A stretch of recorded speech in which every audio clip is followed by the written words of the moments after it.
Good morning, everybody, and welcome to the Bat Around. I am Zach Goodman without Paul Valley this week. He is on Cromwell Bridge Road coming here. He's getting here hopefully soon. About 10 minutes is what I heard from him. But we do have Paul Valley on the line at the moment. Paul, welcome to the show. Can you hear me? I can barely hear you, but I'm good to go. I'm about Perfect. five minutes out. Zach, not arguably, this is the biggest show in the history of my hosting the Bat Around. I would agree. And Cromwell Bridge Road strikes again. Yeah. Construction using a helicopter holding up traffic from three different directions. I sat there not moving, not joking, for 15 minutes before I finally got to go. Okay. But me being stuck on Cromwell Bridge Road is far from the story today. The story, Adley freaking Rutschman is here. He got the call up this morning. He is debuting tonight for the Baltimore Orioles. Zach, you and I already have our tickets. Yes. The excitement around Birdland is palpable. Zach, tell me what went through your head when you saw that message from the Orioles this morning that Adley is here. I think the first word that came to mind was finally, right? Like, this is something that we know should have happened before. He should have been here on opening day, frankly, if he wasn't injured. We know Adley Rutschman's been ready, frankly, for a long time. So, finally was the word that came to my head. Finally, this happens 3 years in the making. The number one overall pick that finally debuts for the Orioles. Catching Kyle Bradish, that's pretty awesome. I love that aspect of it, too. I think, it probably should have been yesterday, but, I don't know why it wasn't. I'm not sure the thinking behind that. Maybe Mike Elias saw Anthony Ben-Boom come up in those extra innings and ground out and think, wow, I really could have used a hit from a catcher right there. That's personally what was going through my head. But, look, this is something that, it's been a long time coming, and I'm glad it's finally happening. It's going to be a lot of fun. Yeah, well, I think that what we saw was they wanted Rutschman to catch back-to-back games and 4 out of 5, 5 out of 7, something like that. And that's essentially what he did. Last week he caught Tuesday, Wednesday, Thursday, was off Friday, then caught Saturday, Sunday. This week he caught Tuesday, Wednesday, Thursday. They gave him off Friday. That's a lot of games to catch. I think what their plan was to have him catch all those games, give him the day off last night, and bring him up today. I don't think Anthony Ben-Boom's at bat in extra innings last night had anything to do with it. Probably not. If I know Mike Elias, look, I don't know Mike Elias from Adam, but if just the way I've seen how he works, this was probably his plan all along, to bring him up on a Saturday, have him catch somebody that he's caught before in Kyle Bradish, see what he can get out of Kyle Bradish. And look, he's debuting on a Saturday when people can make it out to the ball game. Right. The things that I question is, one, how do you not market this better? How do you announce the day of that he's coming up? Agreed. Two, a little odd that he's debuting on Preakness Saturday. You have all these people going to Preakness, going to the infield fest there at Preakness. It's a little strange to me that they would do it today, but look, Zach, you and I, like I said, we have our tickets. We will be there tonight. Beggars can't be choosers. Adley's finally here. Adley's finally here, and, I guess it's never too late.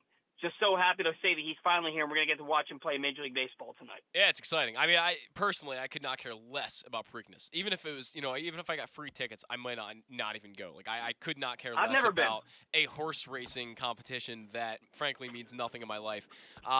But look, Adley Rutschman, especially when you consider that the horse that won the Derby is not even there. Isn't racing. There's not even a chance at a Triple Crown. So right. Adley Rutschman's the story today. Right, Adley Rutschman's the story in Baltimore, and I assume you'll get a pretty good turnout. I'm thinking hopefully 25,000, 30,000 at least. I would hope that would be the case because Orioles fans have been banging on the door for Rutschman for such a long time, and I feel like, if you're an Orioles fan, this is some kind of moment you can't miss, really. And there's a lot of people that I've already seen that are very excited for Rutschman, but obviously, even in the last 2 or 3 days, just going to the ballpark, and some people were saying, I'm going to protest and all that. And, like, people are excited about this. This is a very revolutionary moment for the Baltimore Orioles. We hope so. I mean, obviously, Rutschman has a lot to prove in the majors. He's proved nothing thus far. But as, just a prospect, there really hasn't been much better to ever come through the Orioles organization. Manny Machado is probably the last guy that you can say is similar to a guy like Adley Rutschman. So this is a huge moment. We all know what this means, and it's going to be really exciting to be there. Well, I'll tell you, even with Manny Machado, when he got called up, my thought process was it might be too early. The kid's 19, about to turn 20 years old. Right. He was only hitting 266 or 267 when they called him up after hitting 256 the year before. So It's not like he was tearing the world apart down at the minor league level. I liken this to Matt Wieters. I remember when Matt Wieters got the call and they announced it 4 or 5 days ahead of time. I went down to the ballpark and bought my tickets with my buddy, and we made sure that we were there. That's the last big-time hype that I can remember coming from this franchise for a prospect. And I mean, look, what we're seeing tonight, and you mentioned, there's excitement around the ball club. You look at how they were playing before Mountcastle, Arias, Hayes, and Mateo got hurt. Yeah. Well, Arias, Hayes, and Mateo are back. Mountcastle's being activated before tonight's game. You are getting the dream lineup that you envisioned for opening day, and you're getting that tonight.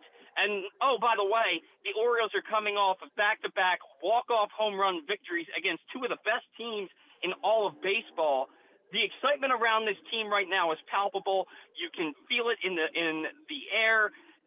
And now you throw Adley Rutschman into the mix with that, with now Mountcastle coming back, the lineup that we're going to see tonight, and Kyle Bradish, one of your top pitching prospects on the mound. I can't think of a more exciting day for Baltimore sports. Oh, by the way, we're also going to have Orioles number 3 overall prospect Gunnar Henderson on the program at 11 o'clock today, and Mike Bordick at 11:40. Like I said, this is a huge, huge show, and it's just a huge day in Baltimore. Yeah, it is. And Rutschman will be facing off against Jeffrey Springs tonight, who is a left-hander for the Tampa Bay Rays. So we will see Rutschman from the right side in his major league debut, which will be kind of interesting because that is – I mean, he's pretty equal from both sides. I think the split show he's pretty equal. But I personally think he's a little bit better from the left side of the plate, especially power-wise. So it will be interesting to see him face off against the lefties tonight. Well, and it seems like most switch hitters generally are – better from the left side, and I think that really just comes from the fact that there are more right-handed pitchers out there. Right, so you do it more often. Sure. But look, Rutschman's one of those guys who the hype around him and the prospect status that he has, we expect him to hit from both sides of the plate. And he also just seems like one of those guys who's going to rise to the occasion tonight. And I expect to see in his first big league game, his first big league hit. Coming for the Orioles tonight. I would agree. I'd be surprised if he didn't. I mean, we remember what Manny Machado did, a triple in his for his first major league hit, and then the night 2 he hits 2 home runs into left field. I mean, these guys come up and they're so amped up and they're ready to go, and they want to prove themselves. And I expect Rutschman will get at least 1 hit tonight, maybe more. Maybe he hits a home run, maybe he hits a double. We'll see. But Adley Rutschman is finally here. It's time, and it's interesting they bring him up on a Saturday to face the Tampa Bay Rays, who are 23-16. They're a good team. The Orioles walked them off last night, but this is a good team. The Orioles are bringing Rutschman up to face, so it gets him in against good competition. And right away, he's going to be seeing some really good arms, both in the starting rotation and out of the pen. They are really a fantastic team across the entire board, and they easily could win the AL East if it isn't the Yankees this year. Yeah, and let me ask you something. What do you expect? Look, the Orioles pitching staff has kind of come back down to earth a little bit here recently, which we expected. We didn't expect them to pitch to a 3.5 ERA all season, but they certainly held their own. And with Adley Rutschman in the fold, what do you expect his impact to be on this pitching staff? As far as a defensive standpoint and calling the game and receiving and blocking and doing all of those things, I expect a sizable increase in production from all of those standpoints. Rutschman is a guy who we've talked about many times as a potential Gold Glover in the future. I think there's a great chance he can win a Gold Glove very soon, year 2 or 3, I don't know. But he's a guy that it calls a great game and pitchers love throwing to him, and that's what's really important. And Kyle Bradish, it's a guy he's pitched to before, or he's caught before, excuse me. And Bradish is a guy he knows, and like you said before, I think Mike Elias definitely put this as part of his thought process that he's catching a guy who's caught probably many times in AAA, and even before then. So there's a little bit of familiarity there, and Rutschman just helps out every pitcher he has because he's such a good receiver, calls a great game. Good blocker behind the plate. The guy is definitely a standout defender, and that's all aside from the bat, obviously. So it's going to be amazing to watch him actually work behind the plate. And like I said on last week's show, if you look at the statistical numbers on Baseball Savant, Robinson Chirinos, and this was about 2 weeks ago I got the stat, so it could have changed by now, but Robinson Chirinos was the worst framing catcher in baseball at the moment 2 weeks ago. So, Rutschman, obviously, again, it's going to be a sizable increase in production there when it comes from a defensive standpoint. Oh, absolutely. And if you look at Rutschman's overall numbers, you look at his pitch framing ability. I can't remember who we had on Glenn Clark Radio this week who said that no, I think it was Keegan Aiken who was on the other day, who said that Adley leads all of minor league baseball in strikes stolen. Wow. That's a huge stat. Wow, yeah. That's a huge stat. And this is somebody who I just think is going to overall really help this pitching staff, really help this offense. And hey, look, Zach, I mean, it's getting exciting here. This is a team that's ready to turn a corner, I think. I would agree, and you can even see the opponents starting to realize that. Like Kevin Kiermaier saying last night after the game that, the Orioles really haven't looked like this yet. Like, this is the first team that Kevin Kiermaier has played against that really put some scare into them a little bit. The Rays can see that the Orioles have definitely taken a step and that they are a significantly better team than they were from 2018 to 2021. There's a significant difference here. And not that the fact that they're competing yet, but the fact that they're competing soon. I think that's what Kiermaier wanted to get across, and I think it's ultimately true. Oh, absolutely. And look, you look at the record at this point in the season, the previous two full seasons, and the Orioles' record is actually worse right now than it was then. It was. But you look at how this team is playing and the competitive nature in every game. They're in every game. There really haven't been many games that they haven't been in. Right. This is a far better team than we've seen the last 3 years. Yeah, you're 100% right. And you look at the margin of victory for a lot of the teams they're losing against, and it's 1 or 2 runs. And that's the biggest difference the Orioles have made is that they're playing in closer games. And you have to play in some of these closer games if you're going to want to become competitive in a few years. That you have to show that you can fight with the big dogs like the Tampa Bay Rays, like the New York Yankees, the guys that are always at the top of the AL East and the top of the American League. You have to show that you can stay within 1 or 2 runs with them. And, look, I'll take a loss if it's 1 or 2 runs. That's fine by me. That's not entirely heartbreaking. Like, that's showing to me that you're competitive, you're in the game, and that you're, frankly, a lot closer to competing than you were in 2018. I mean, if you remember in 2018 and in 2019, they were getting blown out nightly, sometimes, like, by 12 runs. I mean, there were nights where I would go to games and they'd lose. I remember a Yankees game specifically where they lost 16-2. I mean, they would get absolutely destroyed some nights, and then they'd play some close games, and of course they'd win a few here and there. They won 47 games still in 2018.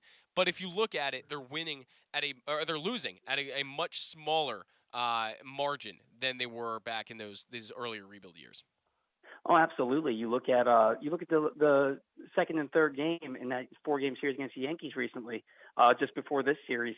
They lost each of those games by 1 run, and they had an opportunity. Right. They had the winning run on second base against the Yankees in Game 2, and they had an opportunity in Game 3. And they're playing these games tight. They're tightly contested, and they're showing that hey, they're going to have a say in this thing before it's all said and done. And with that, Zach, I am here, so you can take me off the line. I'll be in just a second. Perfect. All right, so Paul is here. He's coming into the studio in a second. We will get him all hooked up and ready to go.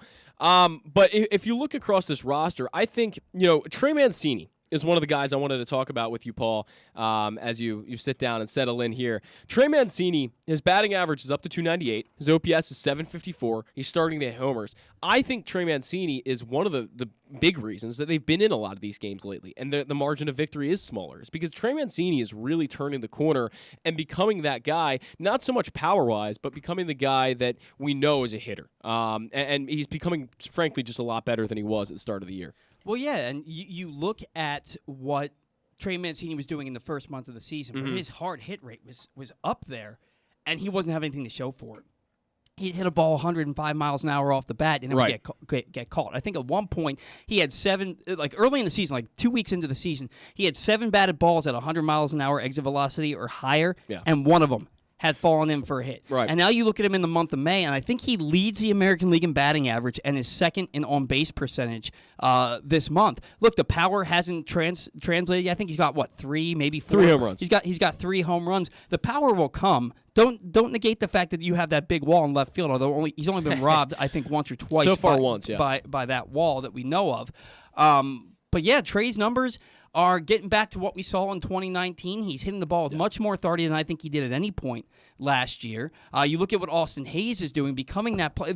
Austin Hayes is becoming a game changer. He is. Right He is. before our eyes. He's a difference maker in that lineup. And then that's going to kind of take some of that pressure off of Cedric Mullins. Cedric Mullins knows he doesn't have to carry the load anymore. Right. He doesn't have to carry this team on his back like he did last year, and he can go out there and just be Cedric Mullins again. Right. And then you have Mountcastle coming back. Then you slot Rutschman into that order. Mateo's bat's coming around. Arias has hit into some bad luck, and you know that luck's going to change for him just like it did for Trey Mancini. And now you're starting to look at this lineup, and you're like, oh, by the way, Anthony Santander's coming through huge recently. He has. Looking like the 2020 version that we saw. And you look at this lineup, and really, your only hole at this point is honestly Ramon Arias. Yeah, he's your hole. And he was arguably your best hitter last year. Right. Your best hitter with runners in scoring position. Had, I think, a 110 weighted runs created last year. Yeah. This lineup is the best lineup that we've seen in Baltimore in probably 5 years. I would say, yeah. I mean, since the days of Manny Machado and early 2018, where they still had some of the stars on the team like Adam Jones and Manny Machado and Jonathan Scope is still there at that point. Outside of that, this is the best lineup they've had. You add in Adley Rutschman, and you get a guy who's probably going to be batting 6th tonight. I would assume he'd be batting 6th. And that's a more balanced lineup, a frankly way more balanced lineup than you've seen in the past. And I think Tyler Nevin's going to get a lot of time, too. He's a guy who I don't know if I classify as a weakness, but he's been okay so far. His OPS is 609. He hasn't been bad, but He's something like 6 for his last 15. Yeah. And 8 for his last 24. Right, and he started off a lot worse for sure. And there are some holes once you start factoring in guys from the bench. Of course, Chris Owings is terrible. Anytime Robinson Chirinos plays and catches, then that'll be a hole because Adley Rutschman's not going to catch every day. He should play every day, whether it's at DH or first base or catcher. But there are some holes once you start factoring in some guys from the bench. But if you look at the lineup they're probably going to roll out tonight, I would agree with you. Ramon Arias is the only hole. And if you look at the Baseball Savant numbers, he's been hitting the ball hard, just into bad luck. And that's fine. Yeah, absolutely. And you have to wonder how many days does Chris Owings have left? They're numbered. They've got to be. This is a guy who is 7 for 45 now. 6 for 43. 6 for 43 with 20 strikeouts this season. Yep. What are we doing? What are we doing with Chris Owings? Rougned Odor, God love him. I'm not his biggest fan, but at least he's coming up with some clutch hits every now and again. He had a big pinch hit single the other night against the Yankees. The big pinch hit 2-run single against the Yankees when they won 5-0 on Easter Sunday. The walk-off home run last night. At least when he comes up there, you have a chance. Yeah. Not a huge chance. Small chance. But you've got a better chance than you could possibly have with Chris Owings right now. And look, It's nothing against Chris Owings. I don't know the guy personally, so it's not personal. It's just strictly No. Chris Owings as a baseball player. You're not giving me enough. No. 6 for 43. What is that? 125 batting average. That is 140. A 140 batting average with 20 strikeouts and 43 at bats. Right. That doesn't cut it in any league, man. No. I'm sorry, but we got to make a move here. Yeah, I mean, I don't know who would be the guy. Well, it's got to be Richie Martin. He's hitting close to 290 down in Norfolk. Yeah. He'll give you roughly the same defense that Chris Owings gives you. And Richie Martin will probably give you 205 at the plate, probably. I don't know, man. He had a big spring, and he's been hitting well down in Norfolk. I don't know that you can sit there and say that he's going to hit 205. If he can hit 230, 240, yeah, that's fine. Sure. Especially because he'd be more of a bench guy. Sure. Unless they really just don't want to. They want him to play every day. If they want him playing every day at Norfolk, I understand why he wouldn't be here. But who's he going to play in place of? He's not playing in front of Arias. He's not playing in front of Mateo. He's not going to play third base for Nevin, especially the way Nevin's hitting and the power profile that Nevin has. No. So I'm really looking at a guy like Richie Martin, and he's a utility guy. He's a backup infielder who gets to play twice, maybe 3 times a week, and I think that's okay. And I know for sure, at his age, what he can do defensively, his speed, and the batsman playing better than Chris Owings has. He gives you more than Chris Owings does. I agree 100%. I think Richie Martin's a better player than Chris Owings is. And Chris Owings is... At this point, Chris Owings used to be a very good player. He was. But Chris Owings has shown me absolutely nothing so far as in his tenure as an Oriole. And I don't want to say... I don't want to jump, ship from him too quick, but I haven't seen enough. And I haven't seen him really do anything that gives me a chance to think that he could stick around on this team for a little while. And I get he's a utility infielder. But you also can't have your utility infielder being an automatic out. An automatic out is different from a guy who can't really hit. Chris Owings is well beyond can't really hit. I mean, 140 with a 288 on base percentage, that's really bad. Like that is exceptionally terrible. So Richie Martin's batting average is 280. Right. Exactly. In AAA, but still, yeah. Yeah, but I mean, what would Chris Owings be doing in AAA? Right Probably hitting like 240. Yeah. Most likely. Right. So it's time. It's time, but let's not let that take away from the fact that Adley Rutschman is here. He's here. And this is just like, I was at the gym this morning, and I got the notification that said, Orioles roster moves 5/21/22. And I opened it up, and it says they've selected the contract of catcher Adley Rutschman. I was like, where's the pomp and circumstance? Yeah. Like where's the video of the manager saying, hey, you got the call? I got the, have you seen the hype video? I did, but it was like 15 seconds. It was all right. Yeah, it was kind of disappointing. Yeah. I talked a few weeks ago about how much I wanted them to market this and how I thought this was such a big opportunity. I don't know if the day of is doing that correctly. I don't think it is. It shows to me that Mike Elias doesn't care about that stuff. Well, that's not his job. He cares about getting his best players to Baltimore when he deems they are ready. And for all the ire, all the hatred that's been spewed at Mike Elias, and I've been guilty of it recently because I just didn't understand why Adley wasn't here on Monday, and more so, why you wouldn't tell anybody anything about it. When everybody's talking about that date, and you don't even acknowledge it. Mm-hmm. And then you get it to the point where now the fans are saying, oh, this is a money thing, this is a Super 2 thing, why would they call him up before the Super 2 at this point? Well, now he's called up 2-3 weeks before the Super 2 thing even becomes a thing. So that we know now that was never a consideration. Because most likely they're going to buy out the arbitration years anyway, and it won't matter. It won't matter. You would think. So, look, it's a big day in Baltimore. Again, Adley Rutschman, if you're just tuning in, gets the call from Norfolk. Anthony Ben-Boom designated for assignment. If he clears waivers, I'm sure he'll go catch it Norfolk. Sure. But Adley Rutschman making his debut tonight against the Tampa Bay Rays with Kyle Bradish on the bump. Later on today at 11 o'clock, another Orioles top prospect, the number 3 overall prospect, Gunnar Henderson, is going to join the show.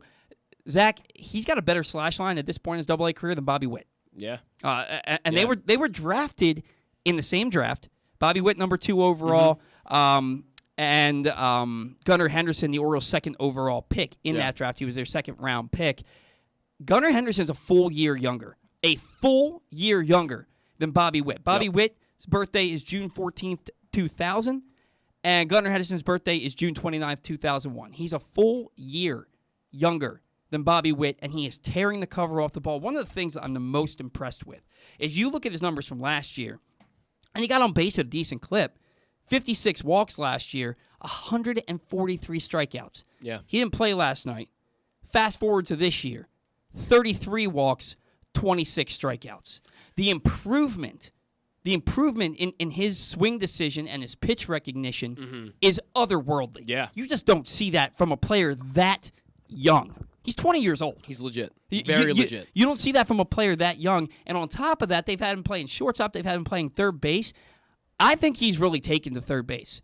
That's what I've kind of thought all along, is that the defense plays better there. And the glove has been solid. The arm is strong.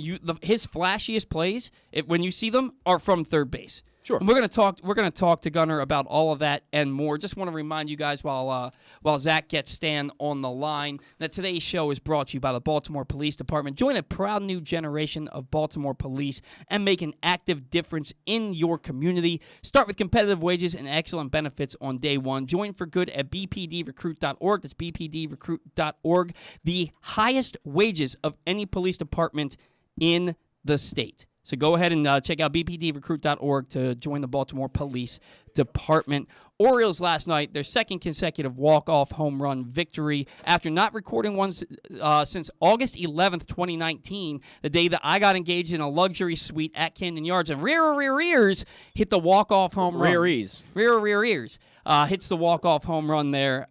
That's now a distant memory. Anthony Santander, the walk-off 3-run homer on Thursday, and Ruth Neto-Dor, the walk-off 2-run home run last night. On the line with us now is Stan, the fan, the man, Charles. Stan, good morning. How are you today? Good morning, guys. How are you? I just read the news about Mr. Rutschman coming up. So we can stop wringing our hands about that non-story, really. Absolutely. So, Stan, what was in your mind? Was this always the plan for him? I think the plan really, in fairness to the club, was to bring up a healthy Adley Rutschman, as in game shape Adley Rutschman, as they could bring up to give him the optimum chance to succeed. And they must have had some sort of number of at-bats they wanted him to have and some number of games catching they wanted him to have, and make sure he was not damaged right now, and I guess that all came about.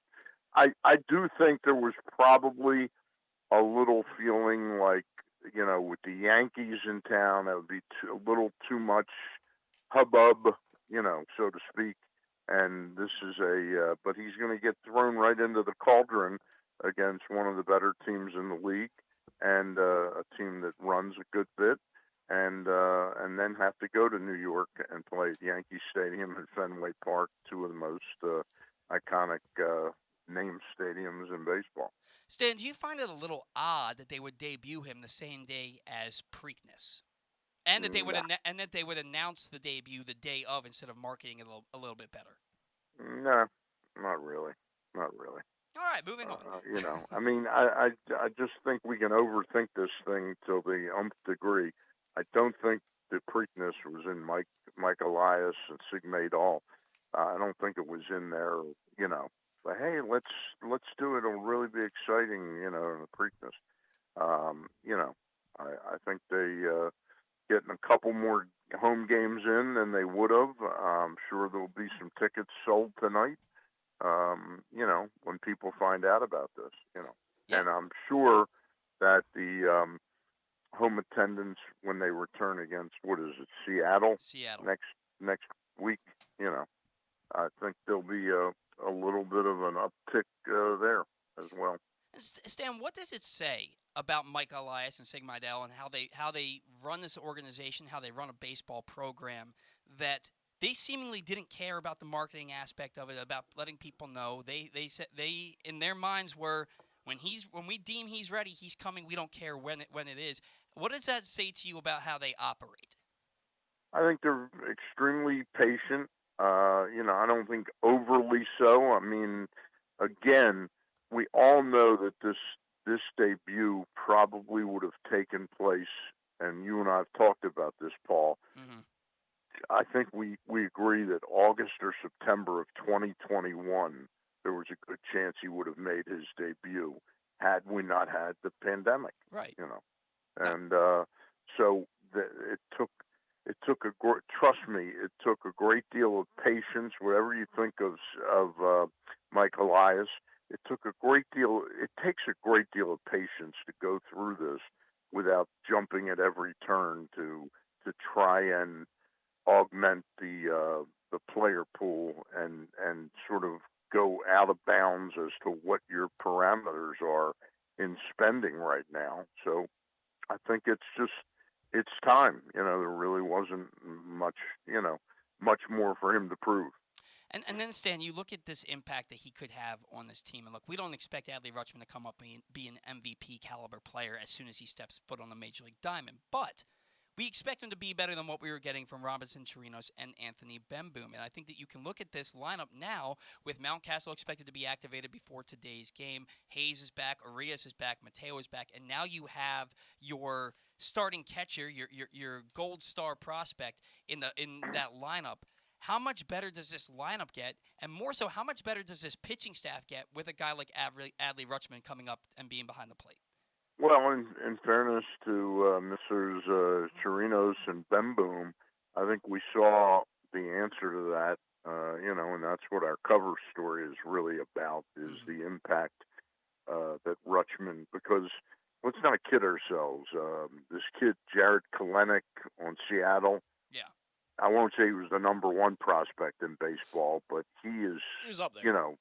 He's struggling mightily. Hitting I think 140. Oh, he got sent back down this year. No, I know he got sent back down. That's my point. Yeah. Bobby Witt is, for all the hubbub about him surrounding his debut at the beginning of the season, driving in the winning run opening day, he's hitting about 220. Yep. Julio Rodriguez has really straightened out and is up to about 270, but he had a rough first month of the season where he was in the 100s. So let's not kid ourselves and say that Rutschman is 100% going to defy those odds, and he'll be hitting 315, 2 weeks from now, and that's what he'll hit. He's going to hit in the major leagues. I have no doubt about that. He's going to be a productive catcher offensively. But the real reason I think that Mike Elias took this kid, aside from those kind of numbers he thinks he can put up at the major league level, is the difference he can make as a team leader and a pitching staff jockey. I'll call that. Yeah. I think it's very exciting for Oriole fans, and my plans changed. I wasn't planning to go to the game tonight, but I'll be there tonight. Yeah, Zach and my plans changed tonight as well. We will now be in attendance for the game as well. Some pretty damn good seats I got us. Too. Really? So yeah. So we're pretty excited about that, Stan. And look, this is a big day in Baltimore as far as prospects are concerned. And we saw Matt Wieters and the hype around him, and then Manny Machado, and even to a lesser extent Ryan Mountcastle a couple of years back. Where do you put Adley Rutschman as far as his prospect status and the hype around him when it comes to Orioles prospects? I put it up there with, probably more interest than Wieters. I would say it's about the interest level that Ben McDonald brought to the table back in, I think it was '89. Yeah. That he came up. This is a pretty big deal, and listen, I've tried to always say how this turns. It doesn't turn on a dime that a team goes from being a pretty bad team, which the Orioles have been since the first 20 games or 30 games of 2018. It doesn't turn on a dime that all of a sudden they jump back up and are a 90-win caliber team. Right. But the first thing this team has done this year has been become competitive, and play some entertaining baseball. Win or lose last night, that was an entertaining game that's a beautiful game. Because they battled back. They got some good pitching at key times. That's what's been impressive to me this year, is that for the first time in 4 years now, they're playing very competitive baseball. And that only, to me, they become even more competitive with this guy catching 4 or 5 times a week. And Stan, let's talk about this team as it currently stands. We saw how well they were playing through St. Louis, and then you had the Mountcastle injury along with Arias and Mateo and Hayes, and then the offense went dead silent, and they lost 6 straight games after winning that series in St. Louis. Now you have Hayes, Arias, and Mateo back in the lineup. They've won back-to-back games with walk-off home runs. The 2 games prior to that, they had an opportunity to win. They lost both those games against the best team in baseball right now by 1 run. Now you're getting Mountcastle back today. You're getting Rutschman in the middle of this lineup, and they're starting to play better, exciting baseball again. What is the ceiling for this team this year? Now, look, we know they're not a playoff team, but it's hard not to get excited when you see what's happening in Baltimore right now. No, I think the goal is obviously you want to win as many games as possible as you can, but the goal is to play fundamentally sound baseball and watch and see if this guy has the impact a lot of us think he can have on the pitching staff. I mean, I just go back again, not to beat dead horses, but with Chance Sisco and Pedro Severino as catchers on this team, it's not that surprising that the pitching was horseshit, okay? Because the guys catching them were that. They really were. You're not wrong. Stan, where do you expect Adley Rutschman to, or where? Let me rephrase the question. Where would you bat Adley Rutschman if you were the manager of the Orioles? If you were Brandon Hyde, where would you put him in this lineup right now? I'd probably ultimately see him as a number 2 hitter. Sure, I do too. But I don't think that that's where he starts tonight. I think he could bat 7th or 8th tonight. Yeah, my guess was going to be 6. Yeah. I was interested in where 6 is 6 is probably 6 or 7th is probably the right spot for him. Then, if Mountcastle plays tonight, then I think it might be 7th. If Mountcastle's still out, it's 6.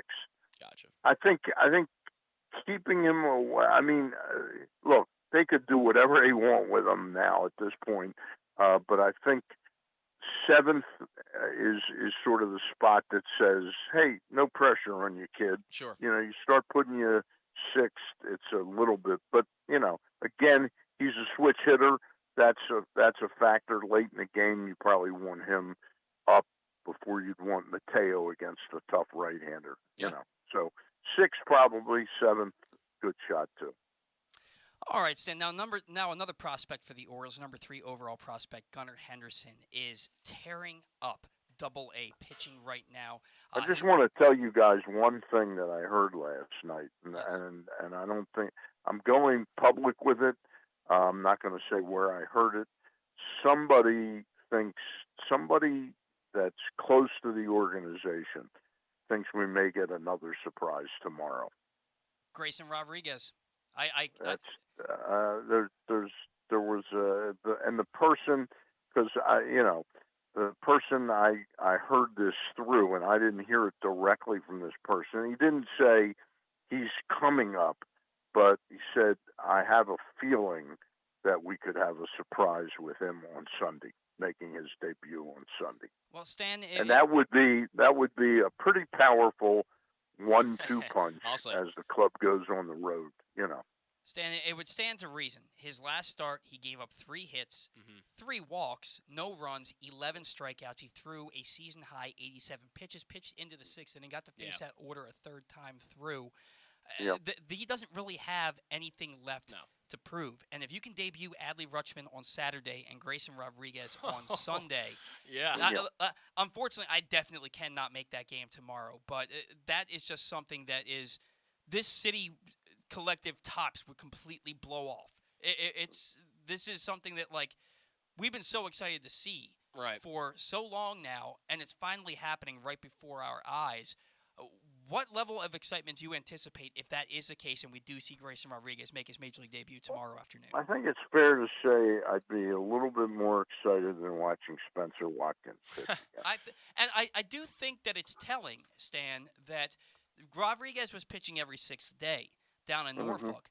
And then after Watkins' blow-up start in St. Louis, suddenly Grayson Rodriguez is on Spencer Watkins' pitching schedule. They both pitched on Tuesday. So, and then Watkins wasn't particularly those sharp things on are Tuesday. very adjustable. I mean, I don't think they've had that first of all, we don't know that it's happening yet.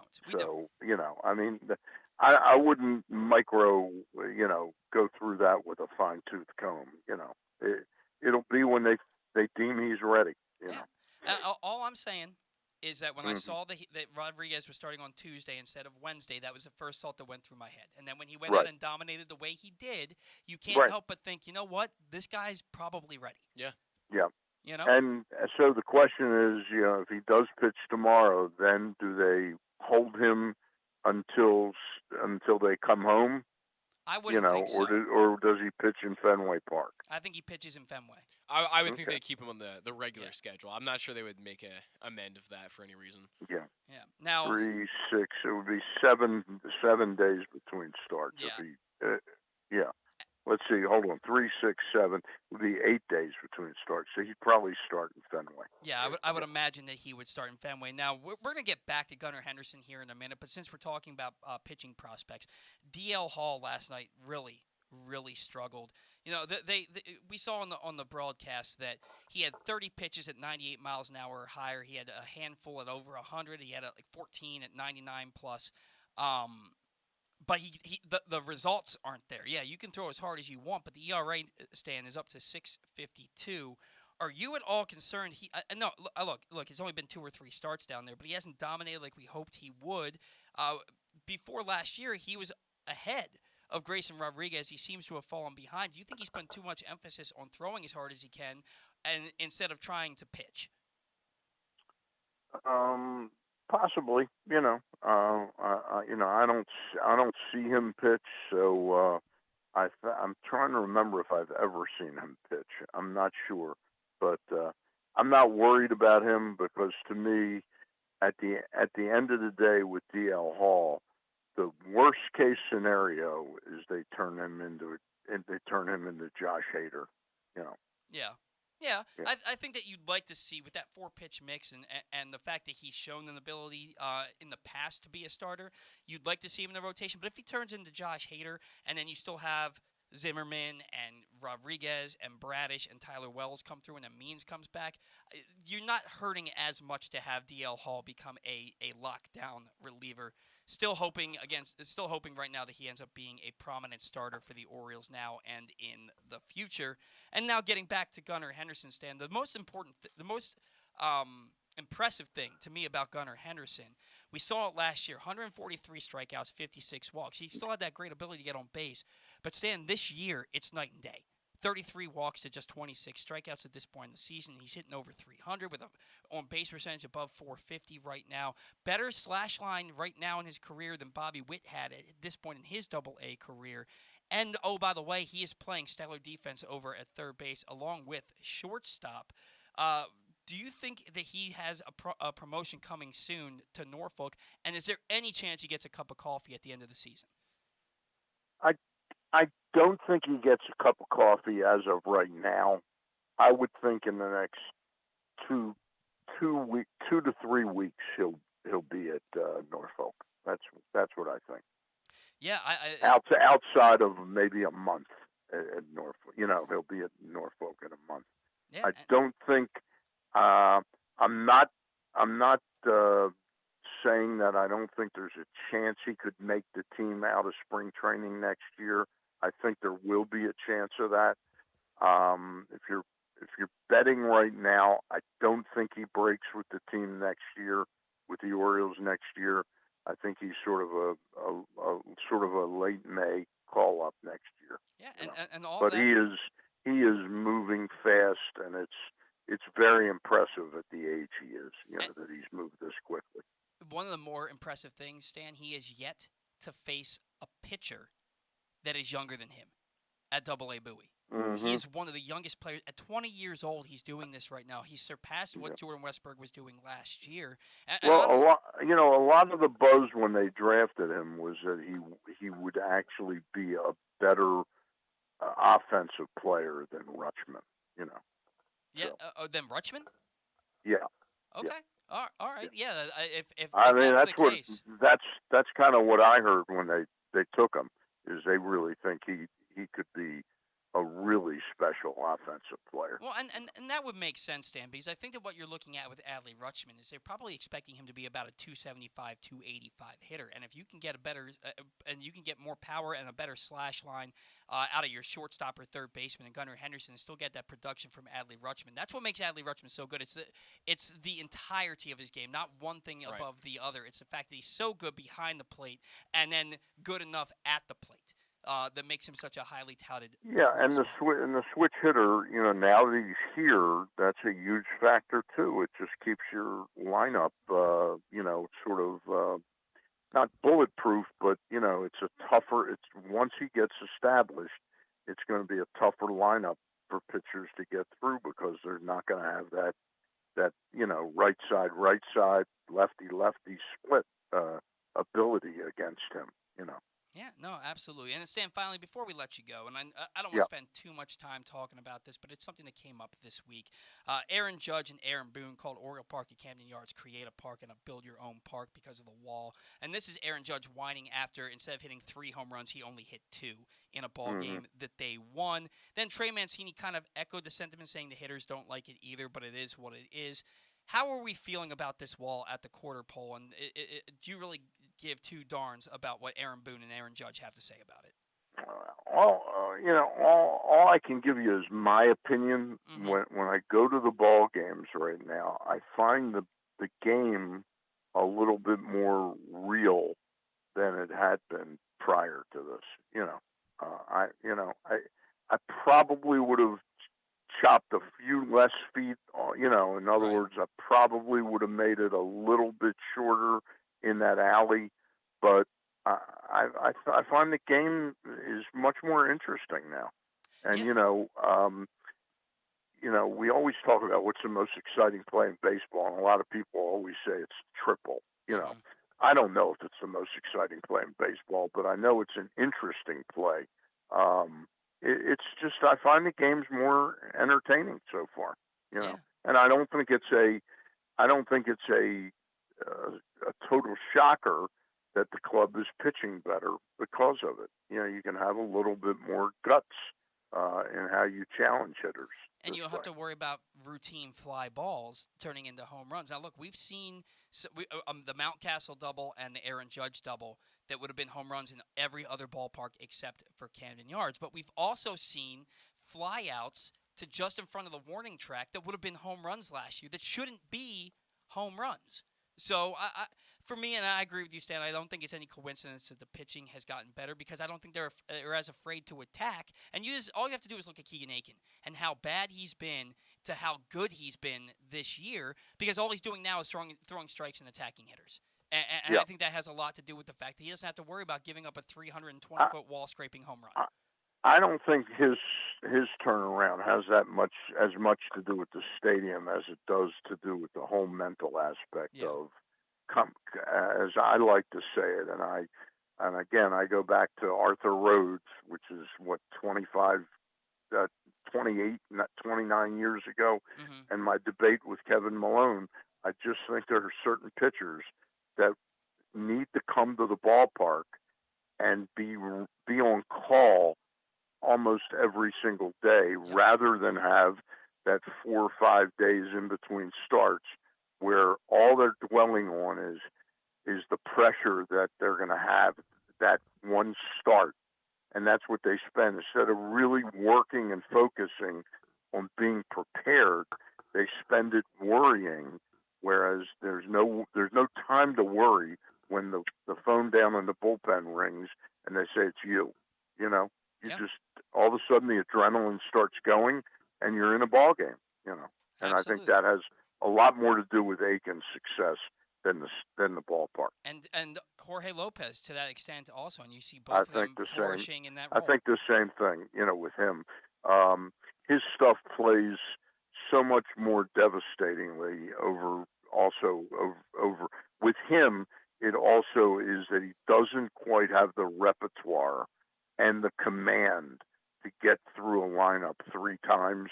But boy, if he only has to get through 1 time, and that hitter has to react to a 98, 99 mile an hour fastball and a curveball that's devastating, he's been really good. Really good. They've both been flourishing in their roles. Stan, can we plug anything for you before we let you go today? Monday night we're going to have a little state of the baseball world, and it'll be interesting to talk to the founder and owner of Big League Chew, Rob Nelson, and our good friend Adam Gladstone, who had a recent get-together with his old boss, Buck Showalter, when the Mets were in D.C. Ross and I will talk to the two of them at 6 o'clock Monday evening. Our Thursday Zoom this week, because of schedule issues, Don Zimmerman, the former head coach of NCAA champion head coach twice with Johns Hopkins and also for a long time at UMBC, Don Zimmerman will be our guest as we preview the Final Four of the NCAA lacrosse world. All right, all sounds good, Stan. Hopefully we'll see you at the ballpark tonight. We'll talk to you, if not tonight, then next week, and you have a great time this evening, okay? All right, you too, guys. Enjoy it. All right, Bye. see ya. And that was Stan the Fan Charles, who has two great shows for you every week. Every Monday night, Stan and former Orioles pitcher Ross Grimsley visit with a different guest from the world of baseball. And every Thursday night, Stan and Gary Stein chat with a different newsmaker from the world of sports. This week, Stan and Ross caught up with Bowie Bay Sox assistant GM Phil Rye and broadcaster Adam Pohl, while Stan and Gary chat with the new Towson athletic director Steve Eigenbrot. Find those shows under the videos tab at facebook.com/PressBoxSports or PressBoxOnline.com/video. As Stan just mentioned, he and Ross will catch up on Monday night with the founder of Big League Chew. And on Tuesday, Stan and Gary will catch up with ESPN analyst and former Johns Hopkins and UMBC lacrosse coach Don Zimmerman. Zach, you have something that you want to sound off on. Sounding off today is brought to you by your local Toyota dealer. Make the most out of every day in a Toyota RAV4, available in hybrid or gas-only models. A RAV4 can get you where you want to go in style. Check out buyatoyota.com for deals on new RAV4s from your local Toyota dealer today. I want to talk about the Savannah Bananas. Paul, did you hear about this story before I sent it to you in the sounding off segment? Oh, yeah. I 100% know who the Savannah Bananas are. Yeah, but like they're really gaining traction. Hannah Montana Savannah Bananas. They're really gaining traction now on TikTok. This is where they're kind of blowing up. They're a baseball team who essentially travels the country similar to the Harlem Globetrotters and plays a bunch of exhibition games where they don't really play by the rules. They play by their own rules, which are essentially, in their words, not mine, to make baseball fun. That's the way they put it. Baseball's already fun. Baseball's already fun, but this is the way they like to play baseball. So here's some interesting rules that the Savannah Bananas play by. They sometimes play with their pants down. It happens on theme nights. That's one interesting thing. I'm good. If a foul ball goes into the stands and a fan catches it, batter is out. I'm good. If there is a walk, the runner can actually try to advance to second base. So there are some things like that. I mean, but you can already try to do that. Well, no. But like you can actually run around first base as fast. Like that's not really how. I mean, if someone did that, there's no rule that says you can't do that. I've done that. I mean, okay, in a game, fair enough. When I got walked on the ball that got by the catcher, I ended up getting on second base. I ran this. I've never seen someone in Major League Baseball do it. Neither have I, but you can. There's no rule that says you can't. Well, they do it all the time in this game, apparently. There's a 2-hour time limit, no visits to the mound, no bunts. So it's an interesting way of playing baseball that is very different and kind of I guess radical is the way I describe it. It's quite different and it's quite interesting. And this team is taking the world by storm right now. Even Major League Baseball is starting to notice and say, hey, they have 2.5 million followers on TikTok. This is a team that people are actually excited about. People are going to the games and filling the stands to see this team. Like it's similar to the Globetrotters where people are actually legitimately excited about this. And I think that MLB can look at this and what this team is doing and how they're attracting all this attention and start to take ideas from them, and not, obviously, we're not going to get as extreme as fans catching foul balls for outs or playing with your pants down or something like that. I mean, these are extreme ideas, but start to take bits and pieces here and there to try to attract the younger crowd. I bet you they get more engagement on TikTok than Major League Baseball does in a lot of their teams. So they need to take pieces from what they're doing, and I don't know how to do this. Maybe hire some people from the team. I don't know. I'm not a wizard in figuring out marketing of baseball teams, but I think there's a good opportunity here for MLB just to take some pieces and say, this is how we can get the younger fan base involved. Because there really isn't that much of a young fan base here in baseball. I don't know how they do it. I'm just putting it out there. And Major League Baseball is starting to take notice. They said that in the article. This is a Yahoo Sports article, by the way. I understand what you're saying. Mm-hmm. You just don't know the execution of it. Well, And I don't either. It's not even that I don't know the execution of it. If you have more than just one team doing it, it's no longer a gimmick, and it's all right. I would. There's a reason why there's only one Harlem Globetrotters. Yeah, you're okay? right. You're right. The Savannah Bananas, what you're doing, it's fun. I don't really care. I mean, like maybe if I had an opportunity, I'd go to a game, but I'd go to a game not expecting to see baseball. What they're doing is not baseball. It's entertainment. It's entertainment. If you have multiple teams doing the same thing, and I'm not sure the Savannah Bananas want that. I think that the Savannah Bananas are quite content being the only team because that's how they make their money. That's why they're so popular, because they're the only other team. You start to oversaturate if you have more than one team, and how is Major League Baseball going to do that? Maybe that's not. Maybe maybe they air a Savannah Bananas game on MLB Network every Sunday afternoon or something like that, or on a random Tuesday when nothing else is going on, they put the Savannah Bananas on. Maybe they do that. But as far as having other teams to do the same thing, I just don't think it's marketable because, like I said, it goes from being a gimmick to just being a watered-down product. What I mean even more, though, is that MLB can take pieces and put them into their own rules and put them into their own playing style. Like, I mean, a time limit is something that's maybe the most interesting rule. No time limit. I think at some point it'll happen. No, I don't. I'm pretty confident. No, it's not going to happen. It's not. There's one sport. There's one sport that has a time limit. Well, you can go into. Okay. Let me rephrase that. That's completely untrue. When I'm thinking of a time limit, it's you have soccer and you have 90 minutes plus extra time because of injuries and stoppage and play with the clock still running. Yeah. And you can go into sudden death overtime. Yeah. Or not sudden death. You can go into overtime. In the NFL, it's sudden death, but it's a little bit different because there's more. I feel like there's more scoring opportunities. Well, yeah, right. In the other sports, baseball is an organic game. It's a game of ebbs and flows. You can't really put a time limit on it. The only thing you can do is really put a pitch clock in there, and even then, I don't want a pitch clock because I do personally. I'm in support. Look, if you have a pitcher that's taking over 30 seconds, that's taking 30 seconds between pitches every single time, find them. Say, look, we're not gonna. I don't like the idea of giving a batter a ball that he didn't earn. Especially, like, what if that happens with the bases loaded and 2 outs in the bottom of the ninth with your team clinging to a 1-run lead and you have a 3-2 count? Well, batter should have hurried up, I guess. It's not on the batter. It's on the pitcher for not throwing a pitch in time. That is a high pressure, tense situation. Maybe you need to collect yourself and take a deep breath. And all of a sudden, oh nope, that's ball 4. Game's tied because you didn't throw a pitch in 15 seconds. Get out of here with that. If you're gonna have a pitch clock, I'd like to see a different punishment than giving a ball. But as far as a time limit on Major League Baseball games, I play in a league that has a time limit, and it sucks. Mm-hmm. We had a game this year where we fought back and scored 5 runs in the bottom of the ninth to tie the game 12-12, and we didn't even get to go to extra innings because we hit the time limit. Yeah, it sucks. There should be no such thing in professional baseball as a time limit. I don't disagree. It's just what I predict might happen. And some of these things that the Savannah Bananas do has no place in baseball. No, I don't disagree, but I think there are small elements of the way they market themselves and the way that they're getting people actually engaged that MLB can profit off of. I think there are. Because there is no secret. It is no secret that MLB doesn't have young fans. It's just the truth. It's not like it was 20, 30 years ago. If Major League Baseball wants younger fans, then they need to do a better job marketing guys like... That's exactly what I'm saying. Fernando Tatis and Ronald Acuna. You don't need to implement stupid things like being able to dance on the mound before you throw a pitch or being able to play with your pants down. No, but you need to be able to market your players better, and that's something that baseball struggled with ever since Ken Griffey Jr.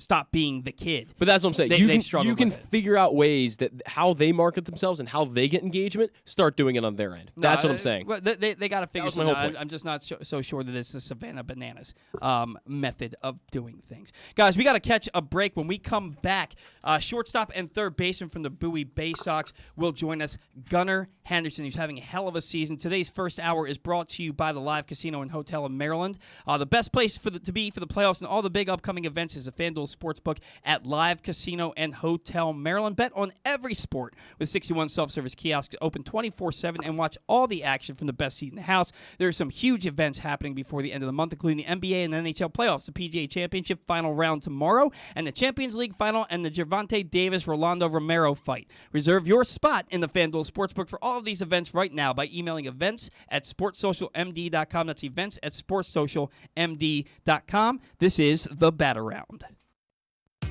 Baseball is back, and so is the spring seasonal menu at Glory Days Grill. Start with the opener, flash-fried pork belly with our popular Korean No. 2 sauce, and take a bite out of the Crunch Burger, topped with home run sauce, white American cheese, and house-made chips. It also features irresistible options like a baseball-cut sirloin with blue cheese, grilled shrimp with garlic butter, and a strawberry salmon salad. And then there's the closer, the Cracker Jack Sundae with a waffle, ice cream, and Cracker Jack. This menu will be gone at your neighborhood Glory Days Grill. GloryDaysGrill.com to find out more. Great food, good sports. Hey guys, it's Paul Valley, and there's a new era of Glenn Clark Radio as I've joined Glenn every weekday from 10 a.m. to noon. There will be some changes, but what won't change is the absolute best daily discussion of Baltimore sports. He's Coach Kevin Willard. Glenn, thanks for having me, and great talking to you. New Baltimore Ravens wide receiver, Rashad Bateman. Thank you, I appreciate it. He is outfielder Cedric Mullins. Thank you guys for having me. Trey Mancini. Thanks for having me on, guys. Mr. Marcus Williams, who's now with us. Man, appreciate it. Happy to be on. Happy to talk with you guys. Ravens kicker Justin Tucker. Thanks for having me. Adley Rutschman. Absolutely, thanks for having me on. John Angelos. Thanks a lot. Good to be with you. Ryan Mountcastle. Thanks for having me on, guys. Marlon Humphrey. Thank you. Quarterback for the University of Maryland, Talia Tungavailoa. Thank you guys for having me. He is J.K. Dobbins. Thank you for having me. I had a great time. The great Ray Lewis. Always good to be on. He is Mr. Cal Ripken Jr. Good chatting with you. You can watch us live at facebook.com/PressBoxSports or listen at PressBoxOnline.com/radio. And podcasts are available on Apple Podcasts or Spotify. The Toyota Tacoma comes in a wide range of models and trim lines. You can choose the perfect Toyota to reflect your unique personality and driving habits. Check out buyatoyota.com for deals on new Tacomas from your local Toyota dealer today. Stan the Fan here, welcoming back one of my favorite sponsors, the Costas Inn. And everybody around Baltimore knows the Costas Inn is a great place to go and grab crabs, steaks, salads, soups, whatever's on your mind to eat in person. But did you know that the Costas Inn has upped their game? They are now one of the premier takeout places in Baltimore. Give them a call now to order your food, 410-477-1975. That's the Costas Inn over 4100 North Point Boulevard.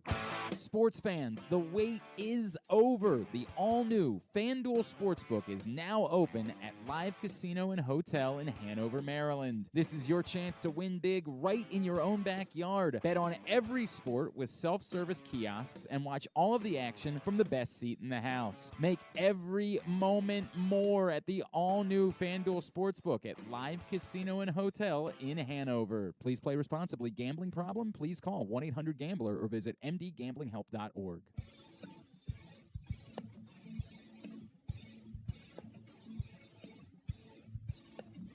All right, welcome back to the Bat-Around on a beautiful, hot, and muggy Saturday morning here in Baltimore. Temperature's supposed to get into the mid-90s, so hopefully that means the ball will be flying out of the ballpark.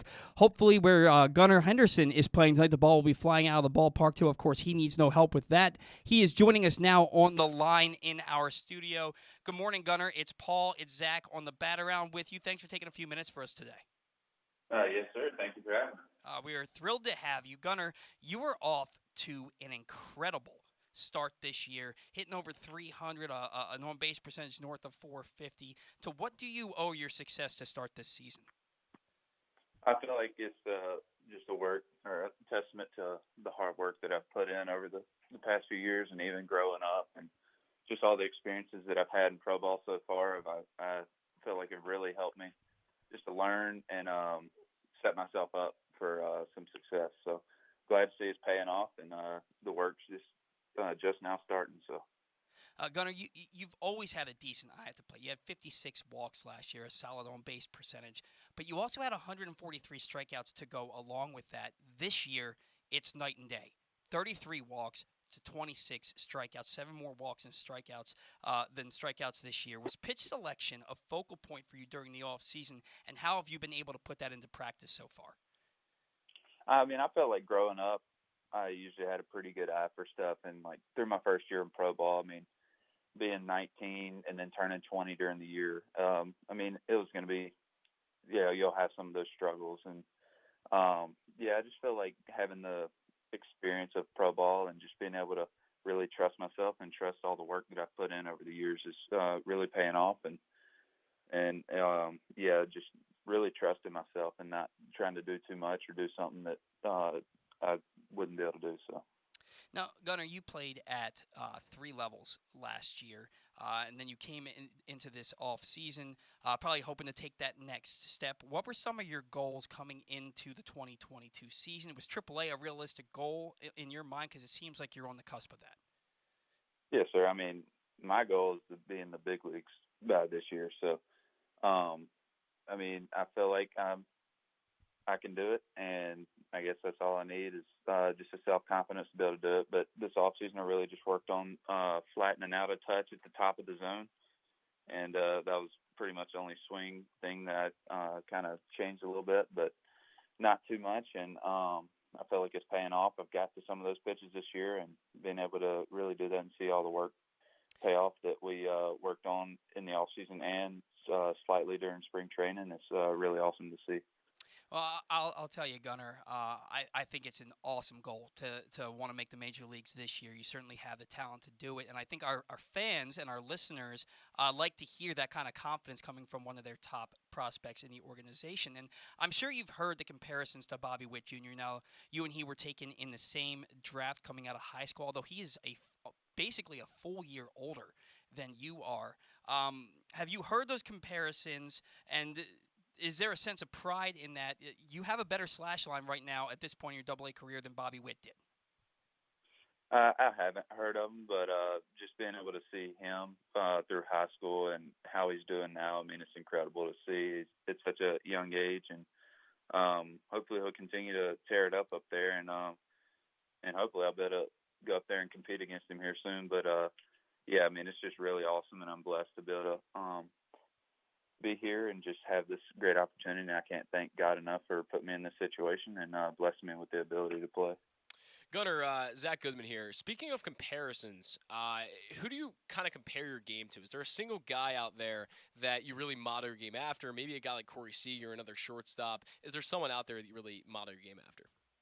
Yeah, I mean, you hit the nail on the head. I mean, Corey Seager, who's I've been like compared to throughout my years, and just being able to play, or not play against him, but see him play, and just how I play, I feel like it's pretty similar. And then we also have different sides of the game, but I feel like overall we're very similar in the way we play and just the way we do things. Gunnar, your defense has been highly lauded this year. Now you've spent some time bouncing back and forth between shortstop and third base. It looks to me like you've really taken to third base. What's your comfortability at the hot corner, and do you have a preference where you play? Yeah, I mean, it's just a tough situation for us because we have two other very good shortstops, and Jordan and Joey. So we have to share the position, and I mean, I'm getting very comfortable at third because played there a few more times, but that's the hand that we're dealt, and I mean, I feel like I could stick it short, but whatever will get me to the big leagues faster is honestly whichever I'll do. I'll happily do it. Yeah, and you mentioned Jordan Westberg and Joey Ortiz. It's kind of crazy to have 3 starting caliber shortstops in the same lineup day in and day out. What's the relationship like between the 3 of you? Is there a healthy competition? Are you always pulling for each other? What is the atmosphere like there between the 3 of you? Yeah, no, we have an awesome relationship. We all cheer for each other. Joey's even my roommate here in Bowie, so we all root for each other. We always want to see each other do we always know what they can do, but we always want to see the best from them. And, I mean, it's awesome just being able to see them work and just to see the way they can play shortstop. It's really fun to watch. Now, do you guys ever have that conversation about playing in the big leagues at the same time. We're watching guys like Adley Rutschman get his call, and we're going to talk to you about Adley here in just a minute, but we're watching him get his call. We're watching this team at the big league level start to turn a corner. Are there conversations there between the three of you about what it can be like to join this team and help this team get back to that winning formula that made them so successful in the past? We don't talk about it much, but I think we all kind of have that idea because feel like we have that confidence in ourselves, just the self-confidence to be able to do that, and just the work. I know we're learning here in the minor leagues so whenever we get to the big leagues, we'll be prepared to be able to help produce. And I feel like we all know that, and we come into each day with that kind of mindset, is just to learn as much as you can and just to be your best self. No, absolutely. I think that's the right way to go around it. Now, you talk about wanting to make it to the big leagues this year, and I think back to 2012 when the Orioles had another high school shortstop who was, I know you're 20 now, but this high school shortstop was 19, that's Manny Machado, and the Orioles brought him into a playoff run to shore up their defense. You're hitting better right now than Manny was at that point in his career. What is it that you feel like you need to work on to make the Orioles say, hey, you know what, this guy's ready to take that next step? I feel like it's just getting experience in all types of situations, especially here in the minor leagues at the upper levels, because, like you said, I'm still 20, and COVID year kind of messed up another year of experience, but also got to get work in the alt site. So I felt like it helped in ways. And then just, like I said, just being able to get the experiences of playing in situations like that, I felt like that would be something that they would like to see. Now, Gunnar, there's a high level of excitement around the Orioles right now with the way that they're playing back-to-back games with walk-off home runs after not doing it for 3 years prior. Now they announced this morning that Adley Rutschman is coming up. You got to play for a little bit with Adley this year at Bowie during his rehab assignment. Was the hype as great as it seemed around him? What was it like having Adley down there with you for a few days? Yeah, I mean, he's one of my best friends here in the org, and like I spent my very first year with him. He was my first roommate there, and just seeing the work he's put in from 2019 till now, and it's just paying off. And I couldn't be more happy to see him get up there because he deserves it, and it's going to be really fun to watch. And I just can't wait to see him do his thing up there. Yeah, I think that we can all agree about that. Now, Gunnar, is there a teammate of yours that's kind of opened your eyes a little bit that people aren't really talking about? You think that could be another player that could be firmly in the Orioles' plans in the future? I mean, I really think Joey could be up there. He's just watching him work. I mean, I know he's talked about it a little bit, but he's just an incredible player, and just being able to watch him go each and every day, just watching play defense is really incredible to watch. Yeah, that's what we've heard about him. We've heard that his glove is big league caliber already, so that's not too surprising there. Now, Gunnar, we know that you eat, live, and breathe baseball just about every day. You have to. You're a professional. You get one off day a week, and that's every Monday. What is Gunnar Henderson doing on Mondays when he's not playing baseball? I would bet you everything that you would never guess what I'm about to say. I was going to say golfing or hunting. Fishing was my guess.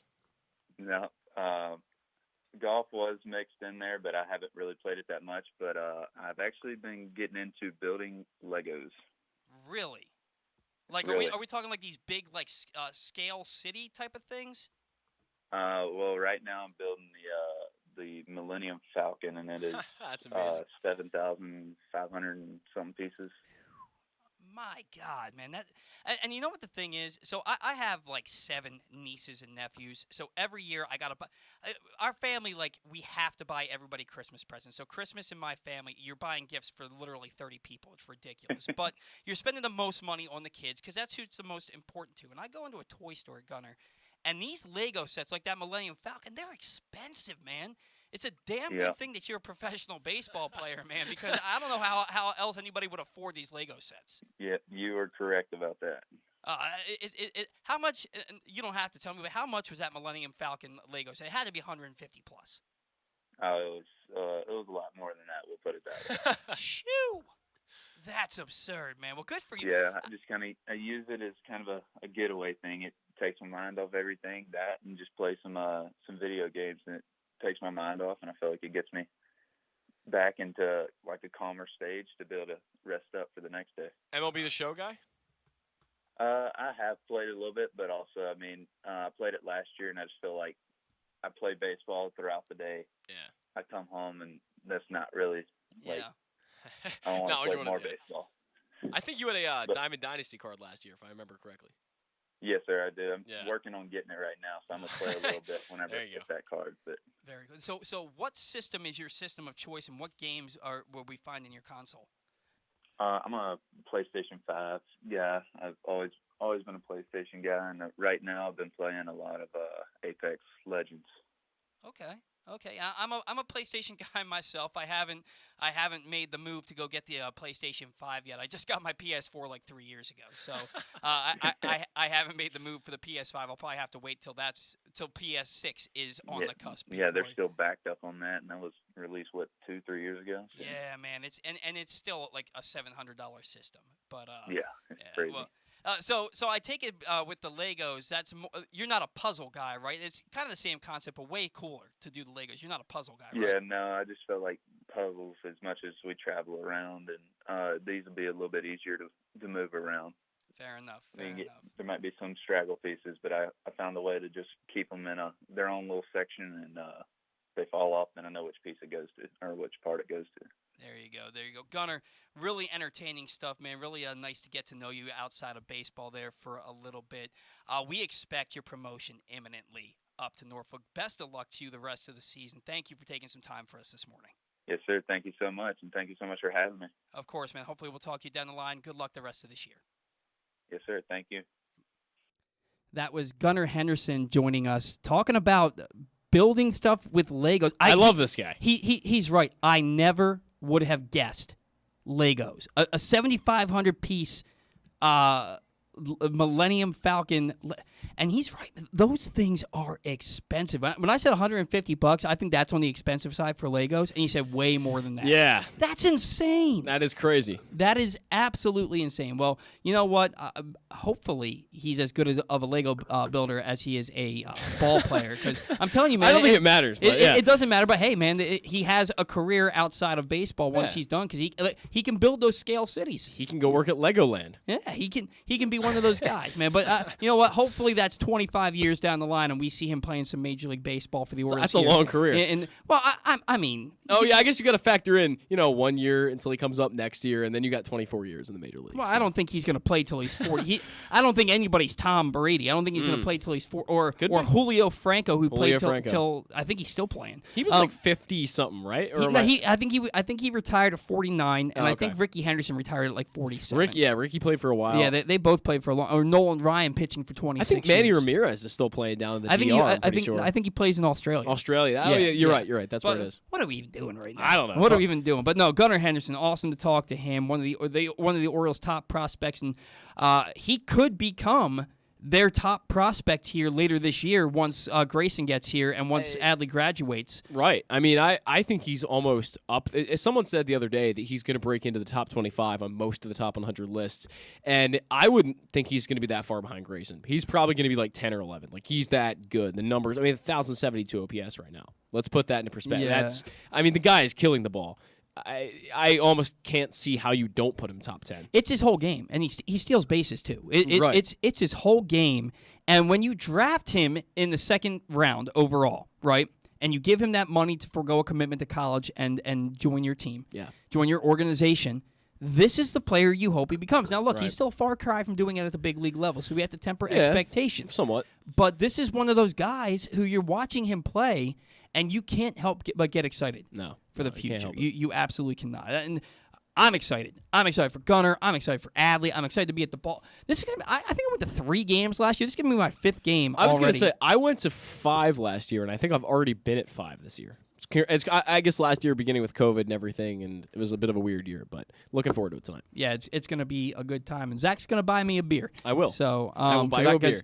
What kind of beer do you want? You want a Bud Light? I want one of those big fat Bud Lights. Tall boy? I want one of those like 20 inch like giant Bud Lights. Better bring like $30. No, man, they're like $10, $15. Nah, I got it. I'll buy you one. Anyway, the excitement, like I said a couple of times in the opening of the show, it's palpable. What a freaking day here in Baltimore. It's our first summer-like day of the year. The euphoria over on this side of the table is Adley wild. Rutschman's debut, and the Orioles are playing great baseball. They're Euphoric. hitting even Roof Neto Door's getting in on the action. They're hitting walk-off home runs. We got hearses racing down the street here later today. It's a hell of a day. Couldn't care less about that. I'll be honest with you. It's a hell of a day here. Well, if Rich Strike were racing, it would be something to behold. But he's not, so who the hell cares? Yeah, exactly. But yeah, man, like I'm just so excited. But we got a puppy last night. Oh, how's the puppy? He's cool. He's cool. He whines a lot because he's not used to his crate, and you have to keep these dogs in their crates legitimately for like 18 to 24 hours. When we got our dog, she cried all night.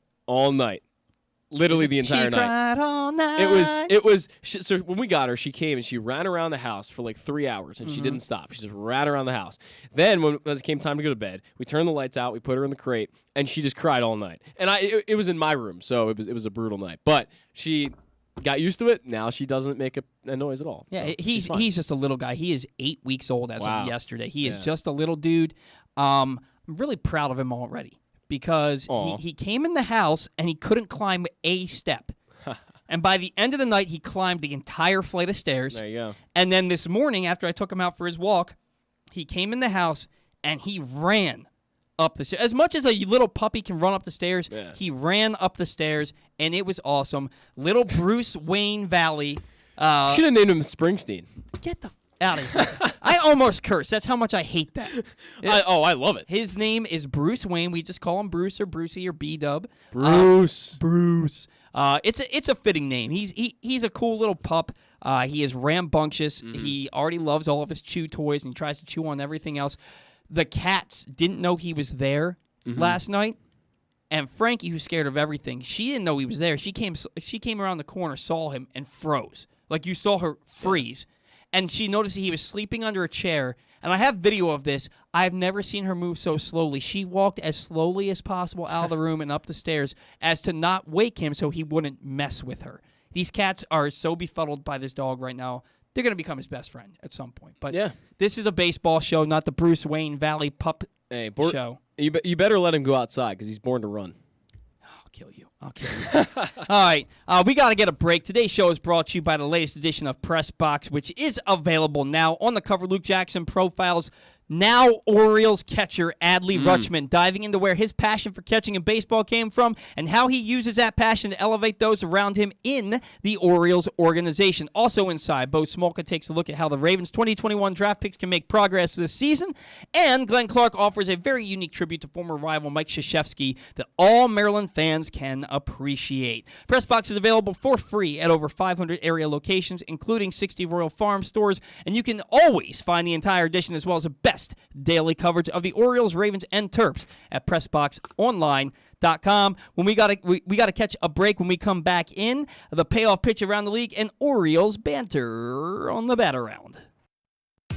Baseball is back, and so is the spring seasonal menu at Glory Days Grill. Start with the opener, flash-fried pork belly with our popular Korean No. 2 sauce, and take a bite out of the Crunch Burger, topped with home run sauce, white American cheese, and house-made chips. It also features irresistible options like a baseball-cut sirloin with blue cheese, grilled shrimp with garlic butter, and a strawberry salmon salad. And then there's the closer, the Cracker Jack Sundae with a waffle, ice cream, and Cracker Jack. This menu will be gone at your neighborhood Glory Days Grill. GloryDaysGrill.com to find out more. Great food, good sports. That first sip. That first bite. Start your day off right with a delicious breakfast at Royal Farms. Choose from a fantastic selection of fresh Royal Farms breakfast sandwiches and top it off with a rich hot cup of the freshest coffee in the world. At Royal Farms, breakfast is available day and night. It's the freshest breakfast in the world. Real fresh, real fast. Royal Farms. The latest edition of Press Box is available now. On the cover, Luke Jackson profiles Orioles catcher Adley Rutschman, diving into where his passion for baseball and for catching comes from and how he uses that passion to elevate those around him in the Orioles organization. Also inside, Bo Smolka takes a look at how the Ravens' 2021 draft picks can make progress in year 2, and Glenn Clark offers a very unique tribute to former rival Mike Krzyzewski that all Maryland fans can appreciate. Press Box is available for free at over 500 area locations, including 60 Royal Farm stores, and you can always find the entire edition, as well as the best daily coverage of the Orioles, Ravens, and Terps at PressBoxOnline.com. Stan the Fan here, welcoming back one of my favorite sponsors, the Costas Inn. And everybody around Baltimore knows that the Costas Inn is a great place to go and grab crabs, steaks, salads, soups, whatever's on your mind to eat in person. But did you know that the Costas Inn has upped their game? They are now one of the premier takeout places in Baltimore. Give them a call now to order your food, 410-477-1975. That's the Costas Inn over 4100 North Point Boulevard. Answering Baltimore's calls for help, running in when others run away, working together toward one shared vision for a thriving city. That's your Baltimore Police. But the department needs more good people, people like you. Join a proud new generation of Baltimore Police and make an active difference in your community. Start with competitive wages and excellent benefits on day one. Join for good at bpdrecruit.org.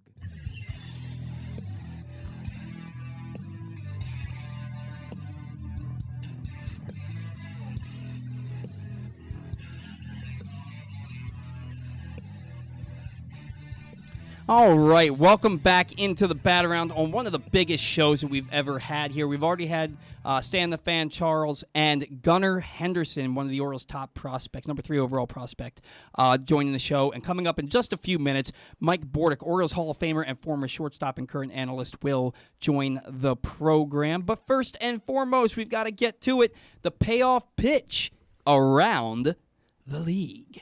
In a back-and-forth game that saw 8 runs score after the 9th inning, it was the Orioles who got the last laugh as Rougned Odor hit the O's second consecutive walk-off home run to snap a 15-game losing streak to the Rays, 8-6. Josh Rojas hammered 3 home runs, and former Oriole Christian Walker hit his 10th home run to lead the Diamondbacks past the Cubs 10-6. Adam Wainwright tossed 7 innings of 1-run ball, and the Cardinals used a 4-run 6 to propel themselves over the Pirates 5-3. A night after hitting 3 home runs, Trevor Story added a grand slam, giving him 11 RBIs the last 2 nights and leading the Red Sox to victory over the Mariners 7-3. Jose Ramirez tripled, homered, and drove in 3 to back Aaron Savali's 6 1/3 innings of 1-run ball. That run unearned as the Guardians took care of the Tigers 6-1. Hyunjin Ryu threw 6 shutout innings to pick up his first victory of the season as the Blue Jays won a pitcher's duel with the Reds 2-1. The Braves hit 3 home runs and 3 doubles while Charlie Morton pitched into the 6th inning as Atlanta stopped the Marlins 5-3. Freddie Freeman had 3 hits and 2 RBIs as the Dodgers took down the Harperless Phillies 4-1. Eric Lauer threw 7 shutout innings, walking none and striking out 5, and Hunter Renfroe had 3 hits and 2 RBIs as the Brewers shut down the woeful Nationals 7-0. Martin Perez notched a complete game shutout victory, striking out 5 and walking just 1 as the Rangers stymied the Astros 3-0. Jose Miranda had 2 hits and drove in 2 to pace the offense as the Twins held off the Royals 6-4. Mike Trout and Shohei Ohtani combined to go 1 for 7 with 5 Ks, and Seth Brown hit a 2-run homer for Oakland as the A's defeated the Angels 4-2, and Manny Machado collected 3 hits to raise his average to 363, including a run-scoring double in extra innings as the Padres took down division rival San Francisco 8-7 in 10 innings. The White Sox and Yankees have been postponed. The makeup date has yet to be announced. The Mets and Rockies were also postponed. They will play a doubleheader today. We got a lot of games on tap, but not a lot of great games on tap. I usually say there's some great games. There's not this week, unfortunately, but let's get to it. White Sox at Yankees, 105 at Yankee Stadium. Dallas Keuchel, Nestor Cortez. Pretty good pitching matchup there. We got, Dallas Keuchel he'll look to make a little bit of a comeback this season. He was bad last year, but Nestor Cortez, 1.35 ERA. So far for the Yankees. D-backs at Cubs, 220 at Wrigley Field. Madison Bumgarner, the lefty, versus Justin Steele. Bumgarner been pretty good to start this year. The Reds at the Blue Jays, pretty one-sided matchup there with Hunter Green versus Alek Manoah. Pitching matchup isn't bad, but the teams overall at 3 o'clock will face off at the Rogers Center. Mets at Rockies in Game 1 of that doubleheader, 3:10 at Coors Field. Carlos Carrasco will pitch against the league's best pitcher to be determined. Padres at Giants, 4:05 at Oracle Park. Joe Musgrove, Carlos Rodon, as Rodon looks to build on his already good 3.49 ERA, and Musgrove will look to build on his 2.20. Mariners at Red Sox, 4:10 at Fenway Park. Chris Flexen, Garrett Whitlock, the two righties will go head-to-head. Whitlock having an awesome year. Not surprising at all. Whitlock, maybe the best pitcher in that rotation. Dodgers at Phillies, 6:05. Mitchell White, Aaron Nola. Mitchell White, 4.82 ERA. Nola, 3.64 as the 26-12 Dodgers face off against the 18-21 Phillies. Tigers at Guardians at Progressive Field at 6:10. Alex Faedo, the young Alex Faedo, versus Shane Bieber, who's making he's making a little bit of a bounce back so far this year. Had some rough outings mixed in, but 3.72 ERA overall, not too bad. Not quite my Cy Young prediction though so far. Braves at Marlins, 6:10 at Lone Depot. Kyle Wright and Elieser Hernandez. Two guys who, have had mixed seasons. Wright has a 2.79 ERA so far. Hernandez with a 6.15. Cardinals at Pirates, 6:35. Matthew Liberatore will make his MLB debut versus Jose Quintana. I believe it's Liberatore. Liberatore? No, it's Liberatore. Liberatore. That's just how I say Liberatore. Rays at Orioles as Adley Rutschman makes his major league debut, 7:05 at Camden Yards. Jeffrey Springs, the left-hander, versus the right-handed prospect Kyle Bradish. Rangers at Astros at 7:10. John Gray versus Justin Verlander as two vets go head-to-head there. Twins at Royals at 7:10 at Kaufman. Joe Ryan, Brad Keller, both having really good starts to their season. Nationals at Brewers, 7:10. The lefty Patrick Corbin versus the ace Brandon Woodruff, who was not having an ace-like season, but he was unbelievable in 2021. That one at American Family Field. Mets at Rockies, game 2 of that doubleheader at 8:40. Trevor Williams, who looks to kind of take over a bigger role in that Mets rotation with the loss of Max Scherzer versus the left-handed Austin Gomber. Final game of the night, Athletics at Angels at 9:07. Frankie Montas versus Michael Lorenzen. All right, very good, Zach, very good. Now, we're going to do something right now to kick off Orioles banter that we don't really do here. And, of course, it has to do with Adley Rutschman. I have not seen this. I have not heard this. It is 90 seconds long. The Orioles posted this tweet after our show started today. Okay. The moment Adley Rutschman's dream became reality, I'm going to play it for you on the show right now.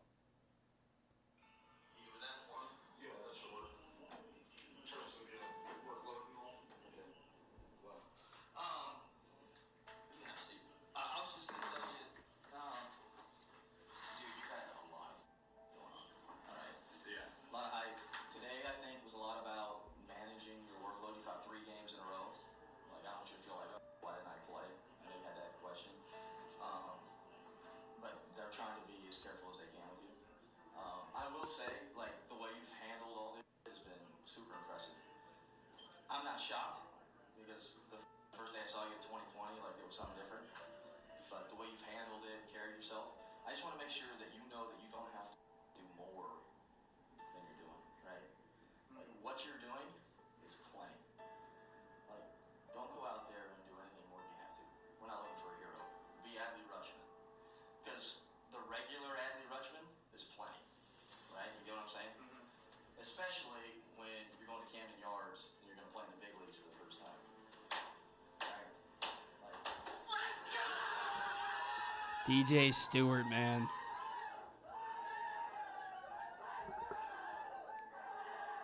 DJ Stewart, the first one in there to congratulate Adley.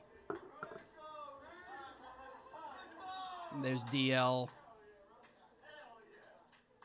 Oh, man, that was cool. That was cool. You could see it on Grayson's face. You could see it on Adley's face.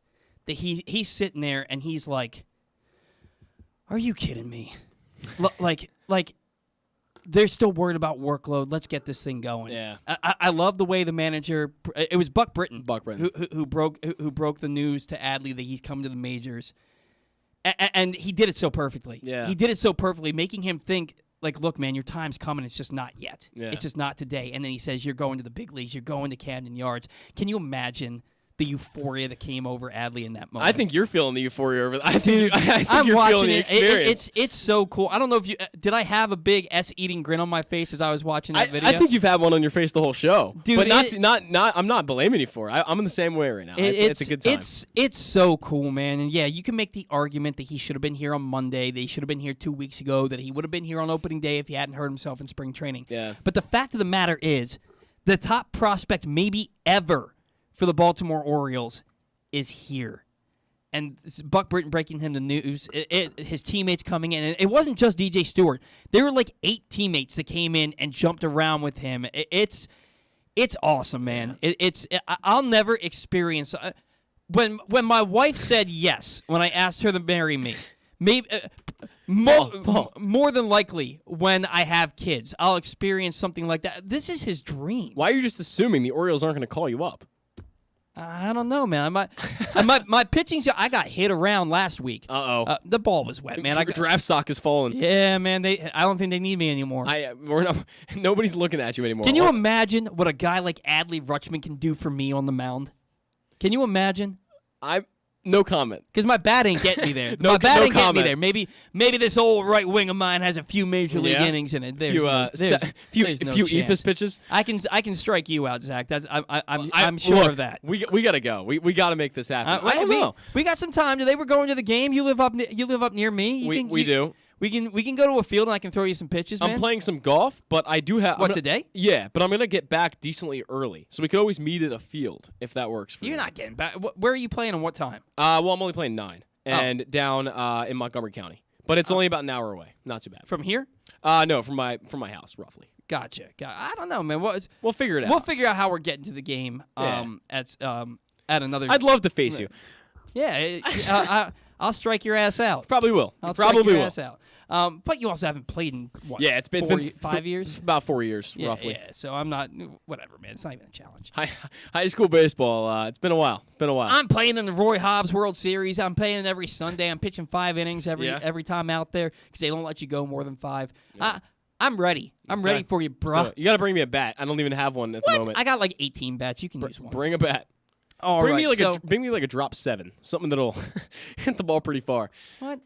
I don't use metal bats. Oh, you're using wood bats. We use wood bats. Fair bro. enough. Come on, we're grown men. You are. We are grown men. Does Adley Rutschman use a metal bat? Well, I mean, the only way you get called up to the Orioles if you're going to use your wood bat. So. Yeah, exactly. And they're not calling me up to hit. Yeah, true. They're calling me up to be a cheerleader and a guy who can give them an inning in a blowout. Yeah. You know. I'd like to see how I could do it in coming in like what's his name? Phillips, Brendan. What's his name? Brett Phillips. Screw that guy. Yeah, he got some outs. By the way, like he is a middling player at best. He was hitting 190. Yet that guy torches the Orioles. He's no good. He had 5 home runs against the Orioles last year. He was a top prospect at one point, though. Yeah, I know he was. Yeah. But it hasn't come to fruition. No. But he had 5 home runs against the Orioles last year in a season that saw him get 270 at bats and hit 13 home runs. Yeah. 5 of them came against the Orioles. And then last night, hitting 197, rips a 2-run single into right field. Like, what the F is going on here? I don't know. I don't know. It's always these guys who don't do anything against anybody else, but then come in against you. Nick Swisher was a good player, not great. He made a career against the Orioles. I hated Nick Swisher. Who was the other guy? Nori Aoki for the Blue Jays made a career off of hitting against the Orioles. He was a lot better hitter than I gave him credit for, though. But Gleyber Torres did for a year. Randall Grichuk, Aaron Judge. I used to like coming here, and now I don't. Yeah, because you hit 2 home runs instead of 3. I'm sorry that you can't hit 17 home runs against the Orioles anymore. Go cry to your mama. Like I don't want to hear it. Yeah, I agree. Anyway, we only have a few minutes until we get Mike Bordick on the phone, but this is a huge day in Baltimore. We're talking about the debut of Adley Rutschman. If you're just tuning in, Adley Rutschman getting the call to the Orioles today. Sure did. Will be behind the dish catching former teammate and now current teammate Kyle Bradish. Zach and I will be in attendance as the bat-around goes rogue to Camden Yards. The bat-around gets drunk at Camden Yards. I'm not getting drunk. I'm kidding. Somebody's got to drive. Kidding. But yeah, man, this is like the excitement around this team, and you're watching how they're playing. You saw how they were playing before the injuries. Mm-hmm. Now that everybody's back healthy, they're playing that way again. And now you add Adley Rutschman into the fold. How high can these birds fly? Realistically, decently high. I think that'd be the word for it. They've already flown high at some points this year where they've come out and they've played, great games where you've gone, man, that's the Orioles that we've been waiting to see. That they're breaking out of their shell. They're breaking out of this rebuild. And this is the team that we want to see. But then they'll come and they'll play some really bad games too. And it's been a mixed bag. And they have a pretty bad losing record for the reason because they're 16-24. Right. They're not incredibly talented yet at the moment. But you add in a guy who's an elite defender and an elite hitter, at least we hope. And I don't want to put great expectations on the bat, at least from the start. But look, the guy makes a big difference. And he's probably, if he plays, let's say, how many games are left in the season, roughly? 125, roughly? They are 16-24. There's 122 games. 122 games. So if Rutschman plays 110 of those 122 games, that could easily be a 3-WAR player. Easily. Maybe even more. And that, to me, is an extremely valuable piece you're adding into this lineup. You're basically adding in a 3-WAR player tonight. And that's, to me, a extremely exciting thing. And they can fly higher, just not super high. I mean, I don't expect this team to turn it around and start, maybe win 15 of their next 16 or something. But, look, the team's not going to make the playoffs. But and Stan said it, they've been playing competitive baseball day in and day out all year long. There's maybe a handful with a finger or two left over, a handful of games in which the Orioles just were never in it. Right. You know what I mean? And to their credit, they have a never say die attitude. They were down 2 runs in the 10th yesterday, and they scored 2 runs. They were down a run in the 11th, and they came back and scored. And then they hit the walk-off home run. That's a game that the Orioles in the past probably lose in regulation. 100%. And I don't know if their pitching would have kept them in it. Right. The pitching, having that depth to go so late into the game like they did with Nick Vespi. I mean, Vespi, we didn't even talk about Vespi. We haven't even talked about it. Got picked up the win in his first Major League game, and he had 3 different pitches on Pitching Ninja. That slider, deadly. My God. Deadly. I saw someone said it had like 15 inches of break. Like, that is substantial. Nick Vespi, very, very nasty. And he looked great last night. And, you look at the lineup you're probably going to see tonight. And it's going to be Mullins, Hayes, Mancini. Mullins, Hayes, Santander, Mancini, Mountcastle, Rutschman, Mateo, Urias, and then who am I leaving out? That's a great question. Who am I? And Tyler Nevin. Oh, right, yeah. You look at that lineup, and this is the best lineup we've seen in Baltimore in quite a while now. Yeah. And you can't help but get excited. I mean, you're removing 140 hitters for Adley Rutschman. This is such a huge move. It's such a huge day in Baltimore, and it's it's nice and hot and muggy outside. It's summer baseball at its finest. I cannot wait to get to the ballpark at this moment. I also cannot wait to talk to our next guest who will be on here shortly. He is Orioles Hall of Famer and former shortstop Mike Bordick. Just want to remind you that today's show is brought to you by Simply the Bets. Sports betting has come to Maryland, and we're ready to help you win some money. Tune in for Simply the Bets every Tuesday morning at 11:40. FanDuel Sportsbook assistant GM Leon Twyman and VSiN's Aaron Oster join the guys every week to give you all of the info you need and offer you a few winners. And every other Thursday at 11:40, tune in for Weekend at Bookies as Andrew Stecca and Alloy Sports Brad Kronthal help make you some money for the weekend. So come win some money with us on Simply the Bets every Tuesday and Weekend at Bookies every other Thursday, brought to you by the FanDuel Sportsbook at Live Casino and Hotel Maryland. Listen to PressBoxOnline.com/radio. Watch at YouTube.com/PressBoxOnline. Joining us now on the Bat Around, he is an Orioles Hall of Famer, former shortstop Mike Bordick. Mike, thank you for taking a few minutes for us this morning. How are you today? I'm great. Hey, thanks for having me this morning. We're thrilled. We tried to get you last week, but you had a really important event, so we understood that. Glad you could do it this week. Mike, they kind of threw a wrench in my spokes today. All right, they announced Adley Rutschman, and the first half of my questions were about why Adley Rutschman isn't here. So I have to do this on the fly with you now. How exciting is it to see this top prospect finally get called up to the Orioles? What does it mean to this city to finally be able to say that Adley Rutschman is here and he's a Baltimore Oriole? Man, this is what they've needed to do for a while now. Mm-hmm. And I think we've all kind of been, waiting on pins and needles, anticipating this day. And, not necessarily for Adley or the fans. I think more so for the organization, for the team. Just a nice little shot in the arm. Now, granted, they played well the last couple of days, and I'm not at all upset about how they've been playing. I think, as a matter of fact, I'm pretty impressed with how the Orioles have been doing. But, he's kind of sending a message that this is more, now it's Mike Elias's time. Here we go. It's on his clock.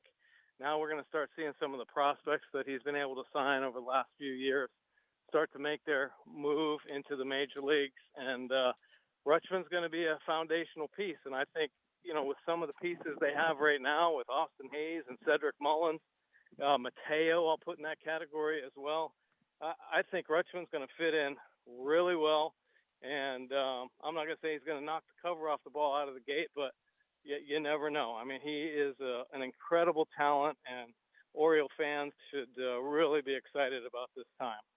Now, Bordy, you mentioned how the Orioles have been playing recently, and they've been playing some pretty darn good baseball, better than we've seen in Baltimore for quite a while now, despite that 6-game losing streak. But let's talk about that for a minute. The 6-game losing streak came right when we saw Ryan Mountcastle, Jorge Mateo, Austin Hayes, and Ramon Arias all go down.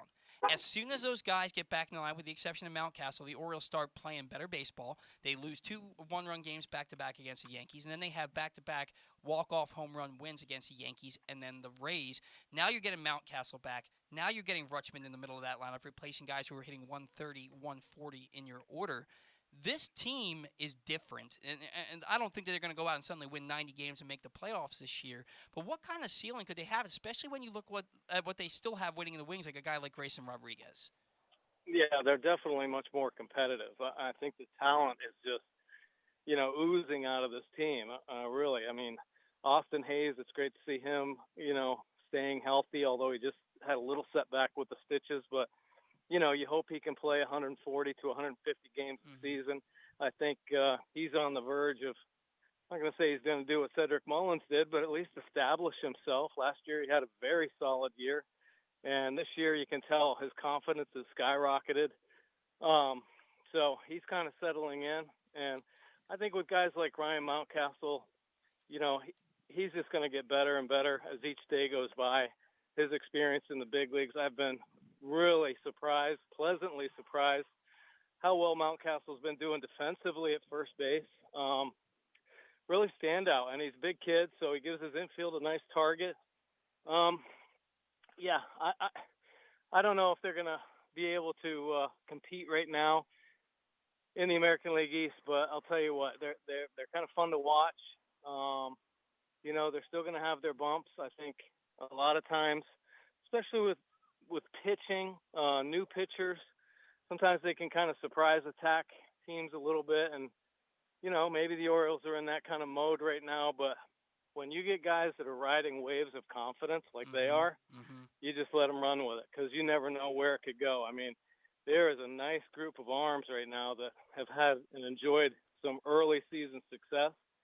And you hope that just kind of keeps rolling through the summer because there are some big-time arms out there. Guys throwing mid-90s. Even these guys they're calling up from the minor leagues. Every guy's throwing in the mid-90s to high 90s. So great stuff, and they're having really good success right now. And let's talk about some of those arms who aren't quite here yet. Grayson Rodriguez. I'm reading the tea leaves a little bit here, Mike.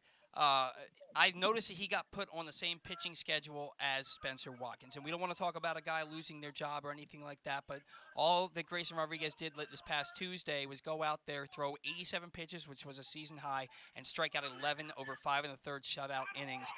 What more does Grayson Rodriguez need to prove at the minor league level? We've heard some rumors, and nothing more substantial than rumors, that there's a chance that he could be pitching in Baltimore as early as tomorrow.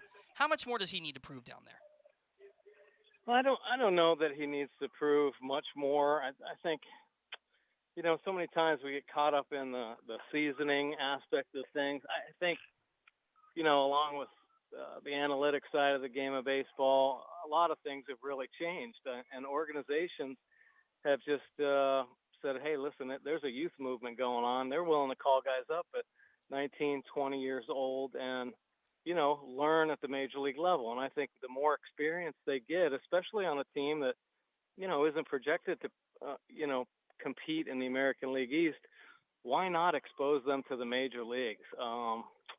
Why not, let them learn up here? I mean, there's been so much development. That's what Brandon Hyde and his coaching staff is really known for, is their development. Not developing a championship team right now, but developing major league players and how to play consistently at the highest level. So I think when Rodriguez and Hall get this kind of exposure, they're only going to be better for it. Mike, Zach Goodman here. I did want to ask you about something you said earlier. You talked about how maybe you can start judging Mike Elias now for the decisions he's making. So obviously through 2018 to 2021, you kind of have to, I guess, take everything with a grain of salt because they're in a rebuild and they're not really trying to compete. But is now the time where you really start judging Elias and you actually start to decide whether or not he's a good GM or a bad GM? It's a tough question. Well, I think the Orioles have been fortunate in the sense that they've certainly been able to take advantage of some higher draft picks, over the last 4 or 5 seasons. So I think there's some excitement there with the amount of prospects that could potentially have an impact in the organization. And I think ultimately, that's exactly what he's going to be judged on. That's what he came over to do. He tore the whole organization down, and he started that process, or at least I'd say in the middle, maybe a little beyond that right now, kind of really developing the international market, which is great. So I think there's a better, pool of players to choose from. I think they've had an ability now to save some money, so that the potential to sign free agents or sign some higher end international players is right there for them. So there are a lot of good things that have happened through these, trying times, So fortunately, I think they've kind of done it, I guess, the right way. I know we've been hungry for, more competitive baseball for a while now, but it seems like now we're on the other side. And I think the Adley Rutschman call-up is that sign, okay? Because there's no way we're going to lose 100 games a season now with the number one prospect in baseball here, or at least we shouldn't. Yeah. And I just expect more of these top young prospects in the organization that have pushed the minor leagues to the top of the food chain to be called up and get major league experience. Yeah, no, I fully agree. It's an exciting time, Mike, to be an Orioles fan after everything that fans have been through, losing 470 plus games the last 4 seasons, to finally start to see this thing come to fruition. One of those guys that we're really hoping has a big impact on this ball club now and in the future is DL Hall, and they put up this an image on the broadcast last night. He threw 69 pitches, 30 of them were at 98 miles an hour plus last night, which is all good and well, Mike, but the ERA is 6.52, and he got knocked around again last night. I believe he walked 3 guys. Is there any kind of concern that he hasn't hit the ground running? The velocity's there, the strikeouts are there, but the rest of the numbers just aren't at AAA to this point. Yeah, obviously there's always concern. Can a guy command his stuff? Because if he can, he's only going to hurt, the team when he gets to the big leagues. But, look what happened to Keegan Aiken. And I think he's a great example. Now, he might not have the stuff that Hall has, or at least velocity-wise, but he has been able to make adjustments. He learned from his experience last year and the year before. And, man, right now he's as lights out as you're going to see. Lefty coming out, long relief out of the bullpen. He is just on his game. And I wouldn't be surprised if, I think, who knows? We don't know exactly what the philosophy is, but why couldn't Hall kind of get his feet wet in the bullpen if they wanted to call him up, or if they want him to just kind of keep learning through, his experiences? Ultimately, it's going to come down to, his command, because big league hitters, even if you're throwing 98, if you're all over the place, then that just helps them kind of zone to the middle of the plate. Right. And when you make that mistake, they're just going to hammer it. So, Mike Elias, he was a little hesitant to pull the trigger on Mountcastle because of plate discipline. And I think, he's probably going to hold back a little bit on Hall until he can prove that he can kind of harness that command a little bit right now. I mean, it seems like every guy that they're calling up throws in the mid-90s, but the reason they're here is because, they're able to limit those walks. I mean, in my opinion, walks are as painful as errors. You're just giving, the opposition those extra opportunities. So command is certainly really needs to be the most important thing for pitchers to make it to the big leagues. Absolutely. I like the point that you brought up about Mike Elias, because he's proven, and you look no further than the Adley Rutschman situation, he's not bringing these players up until he deems they're ready to be here and stay here. And that's never been more evident than with Adley Rutschman. So I can see your scenario playing out with DL Hall. He's going to wait till he proves that he can consistently throw the ball over the plate. I do want to ask you, being that you're a former shortstop, a former high-quality shortstop, Jorge Mateo. He's made some flashy plays for the Orioles this season. Seems to be in the middle of everything these days. What do you like about Jorge Mateo's game, and what kind of player do you think he could ultimately turn out to be? Well, I think he's the best athlete on the team, hands down. I mean, he does it all. He flies. He's got a great arm. He's got a great internal clock, and for me, that's really a separator, especially at shortstop. And you know, so he understands situational baseball. He understands the speed of the ball, speed of the runner. He's got the athleticism to make, you know, some of the better plays in the game. He made a couple beauties last night, just not giving up on the ball, hustling out down the left field line and throwing that guy out at second base. I mean, every night he's doing something pretty special. I know they're still concerned, like most with Major League infielders, just ball security, trying to catch it a little bit cleaner, especially on the routine play. But I've been just really happy with the way he's been playing. He's one of the most dynamic shortstops in the game right now, and I think he's just going to get better. And I'm glad they've kind of given him that shortstop position to really kind of to thrive and learn. And he hasn't disappointed one bit. Yeah, he certainly brings a lot of electricity to the defense and to the lineup day in and day out. He's been an exciting player to watch, and go figure, a former top prospect, all you have to do is give him an opportunity and watch him run with it. So it's been great to see. Now, Mike, before we let you go, we play a game here on the Bat-Around that we call Take to Rake.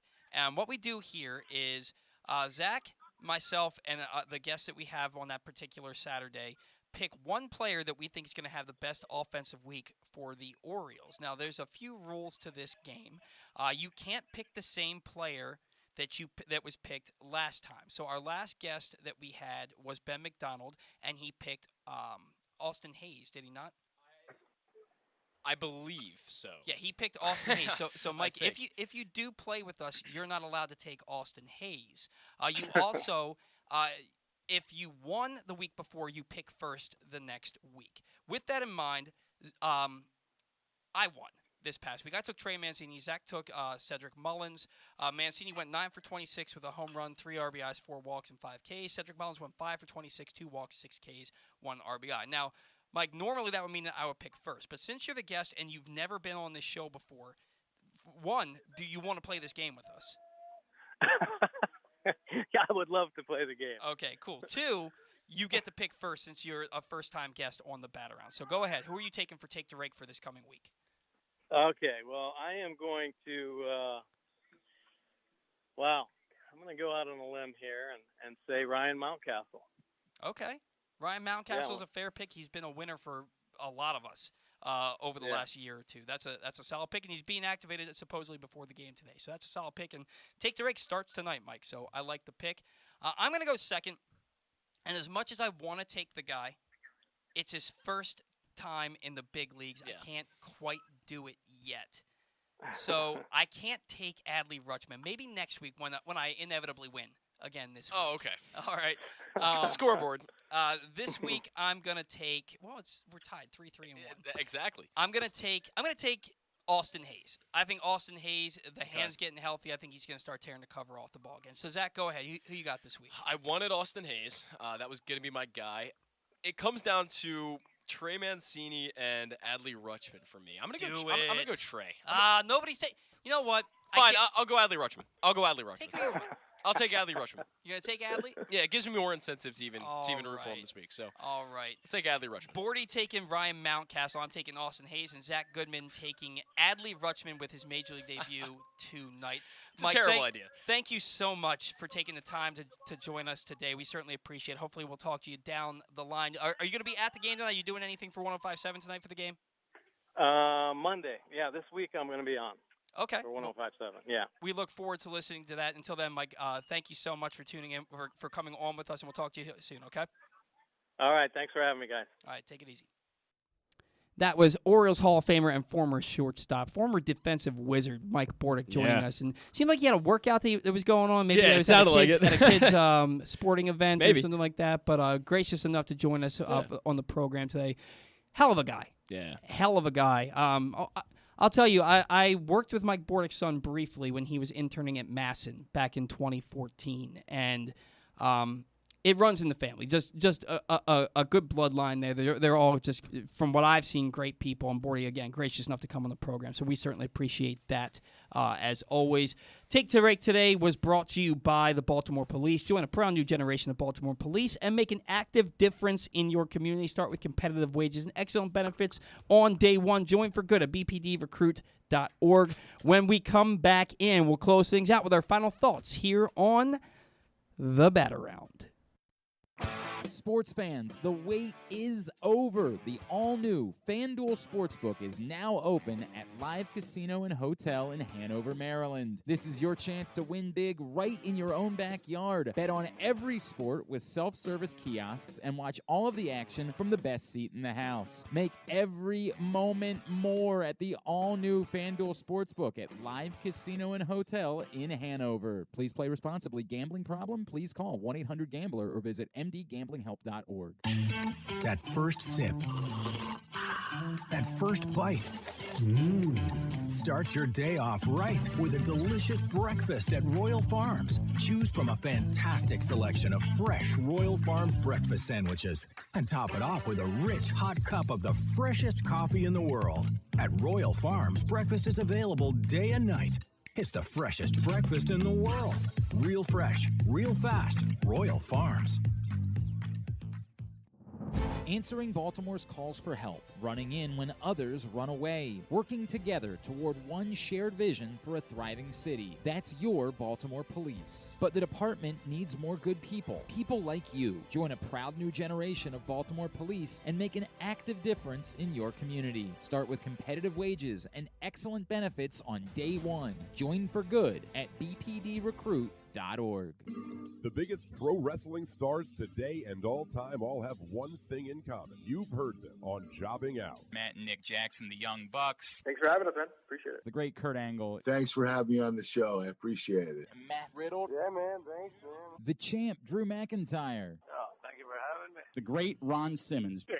Keith Lee. Appreciate you guys having me, man. Bill Goldberg. My pleasure. Charlotte. Thank you so much for having me. Mick Foley is with us. This is the greatest name for a wrestling show I've ever heard. MJF. I'm glad you're happy I'm on this show because I'm freaking miserable. Le champion. Chris Jericho. Le champion. AJ, Aaron, Brandon, and Glenn are talking pro wrestling every week on Jobbing Out. Find it at PressBoxOnline.com/radio, iTunes, and SoundCloud.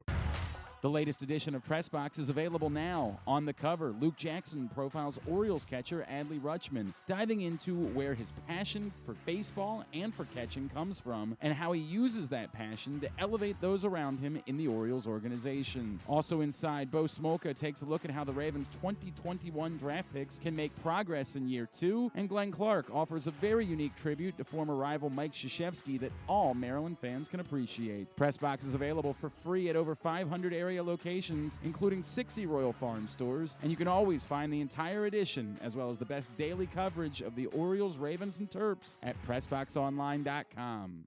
Sports betting has come to Maryland, and we're ready to help you win some money. Tune in for Simply the Bets every Tuesday morning at 11:40. FanDuel Sportsbook assistant GM Leon Twyman and VSiN's Aaron Oster join the guys every week to give you all of the info you need and offer you a few winners. And every other Thursday at 11:40, tune in for Weekend at Bookies as Andrew Stecca and Alloy Sports' Brad Kronthal help make you some money for the weekend. So come win some money with us on Simply the Bets every Tuesday and Weekend at Bookies every other Thursday, brought to you by the FanDuel Sportsbook at Live Casino and Hotel Maryland. Listen at PressBoxOnline.com/radio. Watch at YouTube.com/PressBoxOnline. The Toyota Tacoma comes in a wide range of models and trim lines. You can choose the perfect Toyota to reflect your unique personality and driving habits. Check out buyatoyota.com for deals on new Tacomas from your local Toyota dealer today.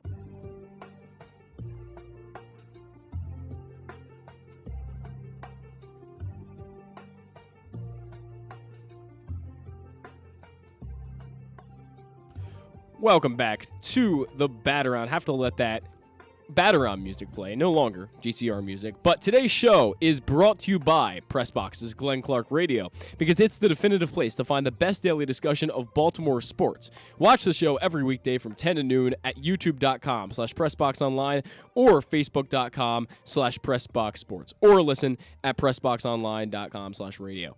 With podcasts available on iTunes, Spotify, or wherever you get your podcasts, you never know who might pop up on GCR. This week, the guys caught up with Orioles pitcher Keegan Aiken, Maryland lacrosse coach John Tillman, and Baltimore basketball legend Muggsy Bogues. Find those interviews and more in the Glenn Clark Radio Week interview feature right now at PressBoxOnline.com. Paul, final thoughts? I got to unmute you. You got to unmute me. For those of you who don't know, yesterday was my last day on Glenn Clark Radio. As Glenn puts it, I've taken a job with Super Mega Corp. Sold my soul for the almighty dollar.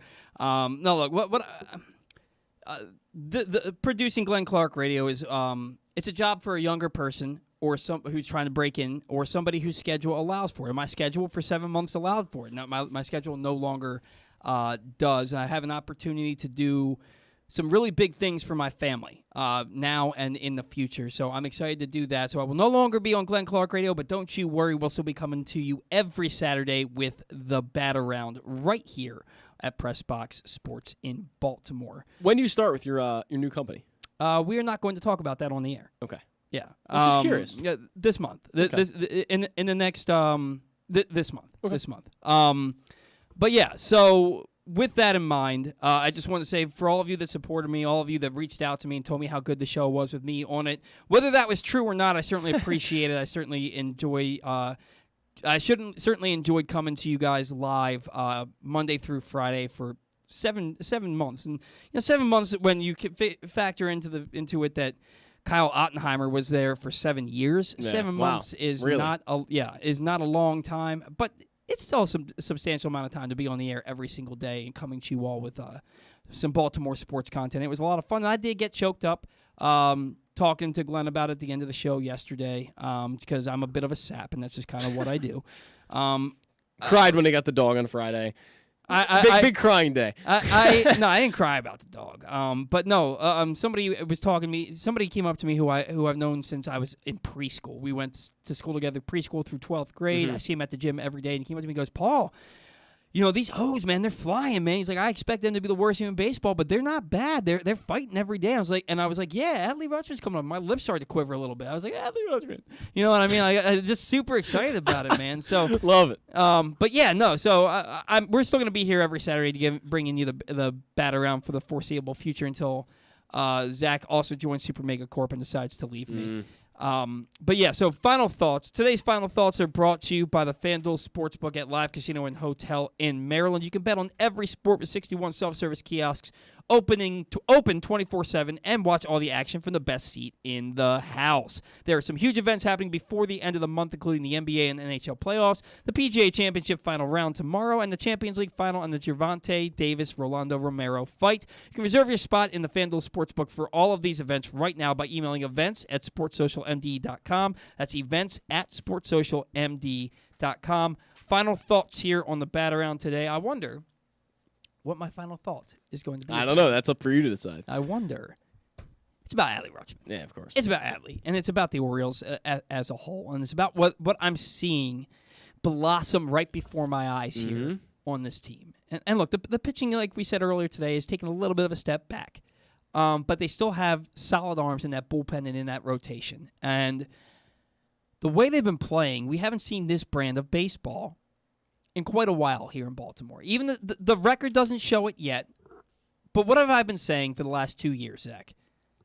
That they are starting to turn the corner to becoming a more competitive team. That's not what I said. Well, that's what you've been saying all show. Right. But what I've been saying for the last 2 years is you can't expose Adley Rutschman to this brand of baseball. To that brand of baseball that that's the not Orioles what I thought were you were playing talking through 2021. And they're not. No. They're not. We're watching this team play competitive baseball day in and day out. We're watching them win close games with walk-off home runs on back-to-back nights. The Yankees with the best record in baseball. The Rays who have been to the World Series and won 100 games the last few years. Yeah. They've they beat them after losing 15 straight to them. This is a different ball club. Yeah. And you add Adley Rutschman into the mix. Ryan Mountcastle, Austin Hayes, Anthony Santander, Cedric Mullins, and then the pitching that you have coming. This is the most excited I have been as an Orioles fan since early 2017, where you can feel it. You can feel it in the air. You can feel the tide changing in Baltimore, and you hear it from everybody you talk to. Stan Charles, Mike Bordick on the show today. We heard it from Todd Karpovich and Dan Connolly. You can feel the tide changing in Baltimore. Yeah. And you get that next step tonight with Adley Rutschman debuting. It is, I was talking with my wife the other night, and I feel so fortunate that I have something outside of family and friends that I love as much as I love the Orioles. And to see them take that next step, to see them playing the way that they're playing, and to know that light at the end of the tunnel is getting ever bigger every single day, it warms my heart. I'm happier than a clam right now, or a pig in S right now. Yeah. This is such a huge day for Baltimore, and I think that today marks the turnaround. I can't wait to eat some crab fries tonight and watch Adley Rutschman debut. Looking forward to it. Yeah. The line's probably going to be insane. I won't get those crab fries. I say that now. That's my final thought. Dude, no, I'm just kidding. Well, I went to opening day. Mm-hmm. And I was there as well. And my dad and I were on the lower level. Okay, right. We were up top. And I went to go get some food, and the line was ridiculous. Yeah. It was absolutely ridiculous. So what did I do? I climbed all the stairs up to the upper deck and didn't have to wait in line. Yep. You know where we're sitting today? No idea. Upper deck. Are we? Right behind home plate. Okay. In the lower level of the upper deck. Ah, yeah, it's a good spot. Great seats. Great spot. But also an opportunity to not have to wait in line Hopefully, for some Krabby fries. Yeah, I can't wait for those crab fries. They're calling my name right now. I'm not a crab fries guy. Oh, really? I'm not a crab fries guy. Just give me normal-ass fries. Do you like creamy stuff? Is that kind of... I like creamies. I'm not a big crab dip guy. My wife makes incredible crab dip. Okay. And I've had a good crab dip in my day, but for the most part, ballpark crab dip, not for me. Oh, I love it. I not love for it. me. Yeah, you might as well go get sushi at a gas station. Wow. I don't know if that's a good comparison.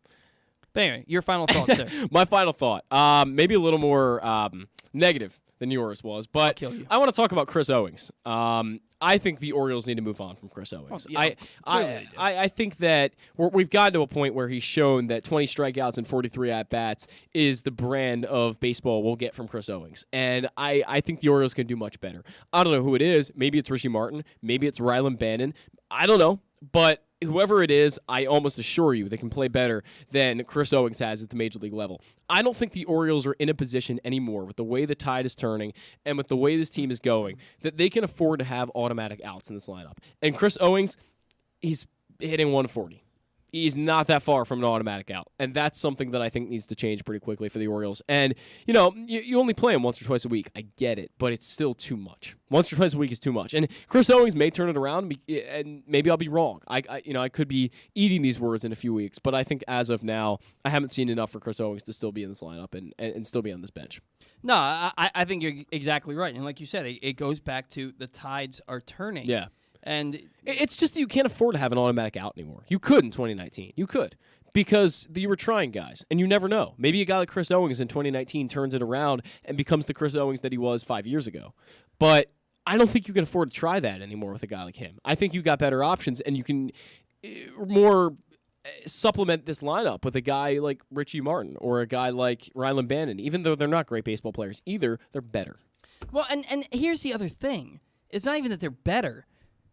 You got to see what you have in them. Sure. Chris Owings, is there any part of Chris Owings as part of this team's future? No. He's the odd man out right now. I don't think Rylan or Richie are either, to be fair. Right, but maybe Rylan Bannon bridges the gap until somebody gets here to play third base or gets here to play second base, right? Yeah, there's nobody, as a utility guy. Right. Maybe Richie Martin is your utility infielder. Could be. Right? But they certainly have a chance to factor into the next wave of competition for the Orioles. Chris Owings doesn't. No. Even if Chris Owings is hitting 350 with 8 home runs right now, he's getting traded. Right. You're not going to get any value for him now. It's time to wave bye-bye to Chris Owings. And Agreed. Here's the thing, man, and I'm outspoken on Twitter and outspoken in general when it comes to the Orioles, and I tend to sometimes go overboard with my criticism of them because I'm so close to them. You know what I mean? Sure. But a guy like Rougned Odor, I don't have a qualm saying anything bad about him because punched a guy in the face which is awesome. It's the coolest thing he's ever done. Sure. Hitting 45 home runs in a single season was cooler. I wish he would do that. You're a Baltimore baseball fan, and you don't care that Rougned Odor punched Jose Bautista. I'd rather him hit 45 home runs for the Orioles. He's never done that. He's never hit 45 home runs. Okay, 40 or something like that. He's hit 30 home runs, topping out at 33. Was it? He's hit 30 home runs 3 times, topping out, I believe, at 33. Fair enough. Back in 2016. Rougned Odor. Look, I don't have anything personally. I know I am. I don't have anything personally against these guys, and I try not to outwardly single out a specific player because A, I might want to talk to him on the show. B, I don't want anybody taking things personally. Not that they take a guy who has an internet radio show every Saturday seriously, but I don't want to alienate a guy. With that being said, all I know about these guys is they play baseball for the Baltimore Orioles. And they don't do it well. Yeah. All right, so what else do I have to go on? No, Chris Owings could be the nicest guy in the world, a great family man. He gives all of his money to charity and is in church every Sunday morning and, is doing all the right things. He could be a saint of a man. I don't know that about him. I know that he plays baseball for the Orioles and not very well. You're right. So I'm going to say he shouldn't be here anymore. You're at a point now, to your point, where the talent is coming up in the system. It's time to get rid of players like this. Automatic outs don't have a place in this team any longer. And you've done it with DJ Stewart. Right. And you got rid of Paul Fry. And you DFA'd Logan Allen, and luckily he cleared waivers and you got to keep him. You did it with Kelvin Gutierrez. What's stopping you from doing it with Chris Owings? Nothing. Absolutely nothing. Guys, it's Happy Adley Day. Happy Adley Day. Did you ever watch How I Met Your Mother? A few times. I didn't know that was part of it, but wow. Marshall's wife was Lily. Okay. And when it was Lily's birthday or a Lily day, Happy Lily Day. Happy Lily Day. I just changed Lily to Adley. It is Adley Day here in Baltimore. Wow. Shut the hell up. I'm kidding. We are super excited. Zach and I are going to be at the ballpark. We will. Until next week. How do we top this show? We can't top this show. Yeah, how do we top this? Got to get Adley next week. We got to get Adley. Special thanks to Stan the Fan for his weekly segment, as always. Special thanks to Gunnar Henderson for taking time out of his Lego building to come on the show and talk to us today. And also special thanks to Mike Bordick, who was finally able to get on the show and give us great content and intel, as always. Thank you for tuning into the Batter Room. We'll see you next week. Until then,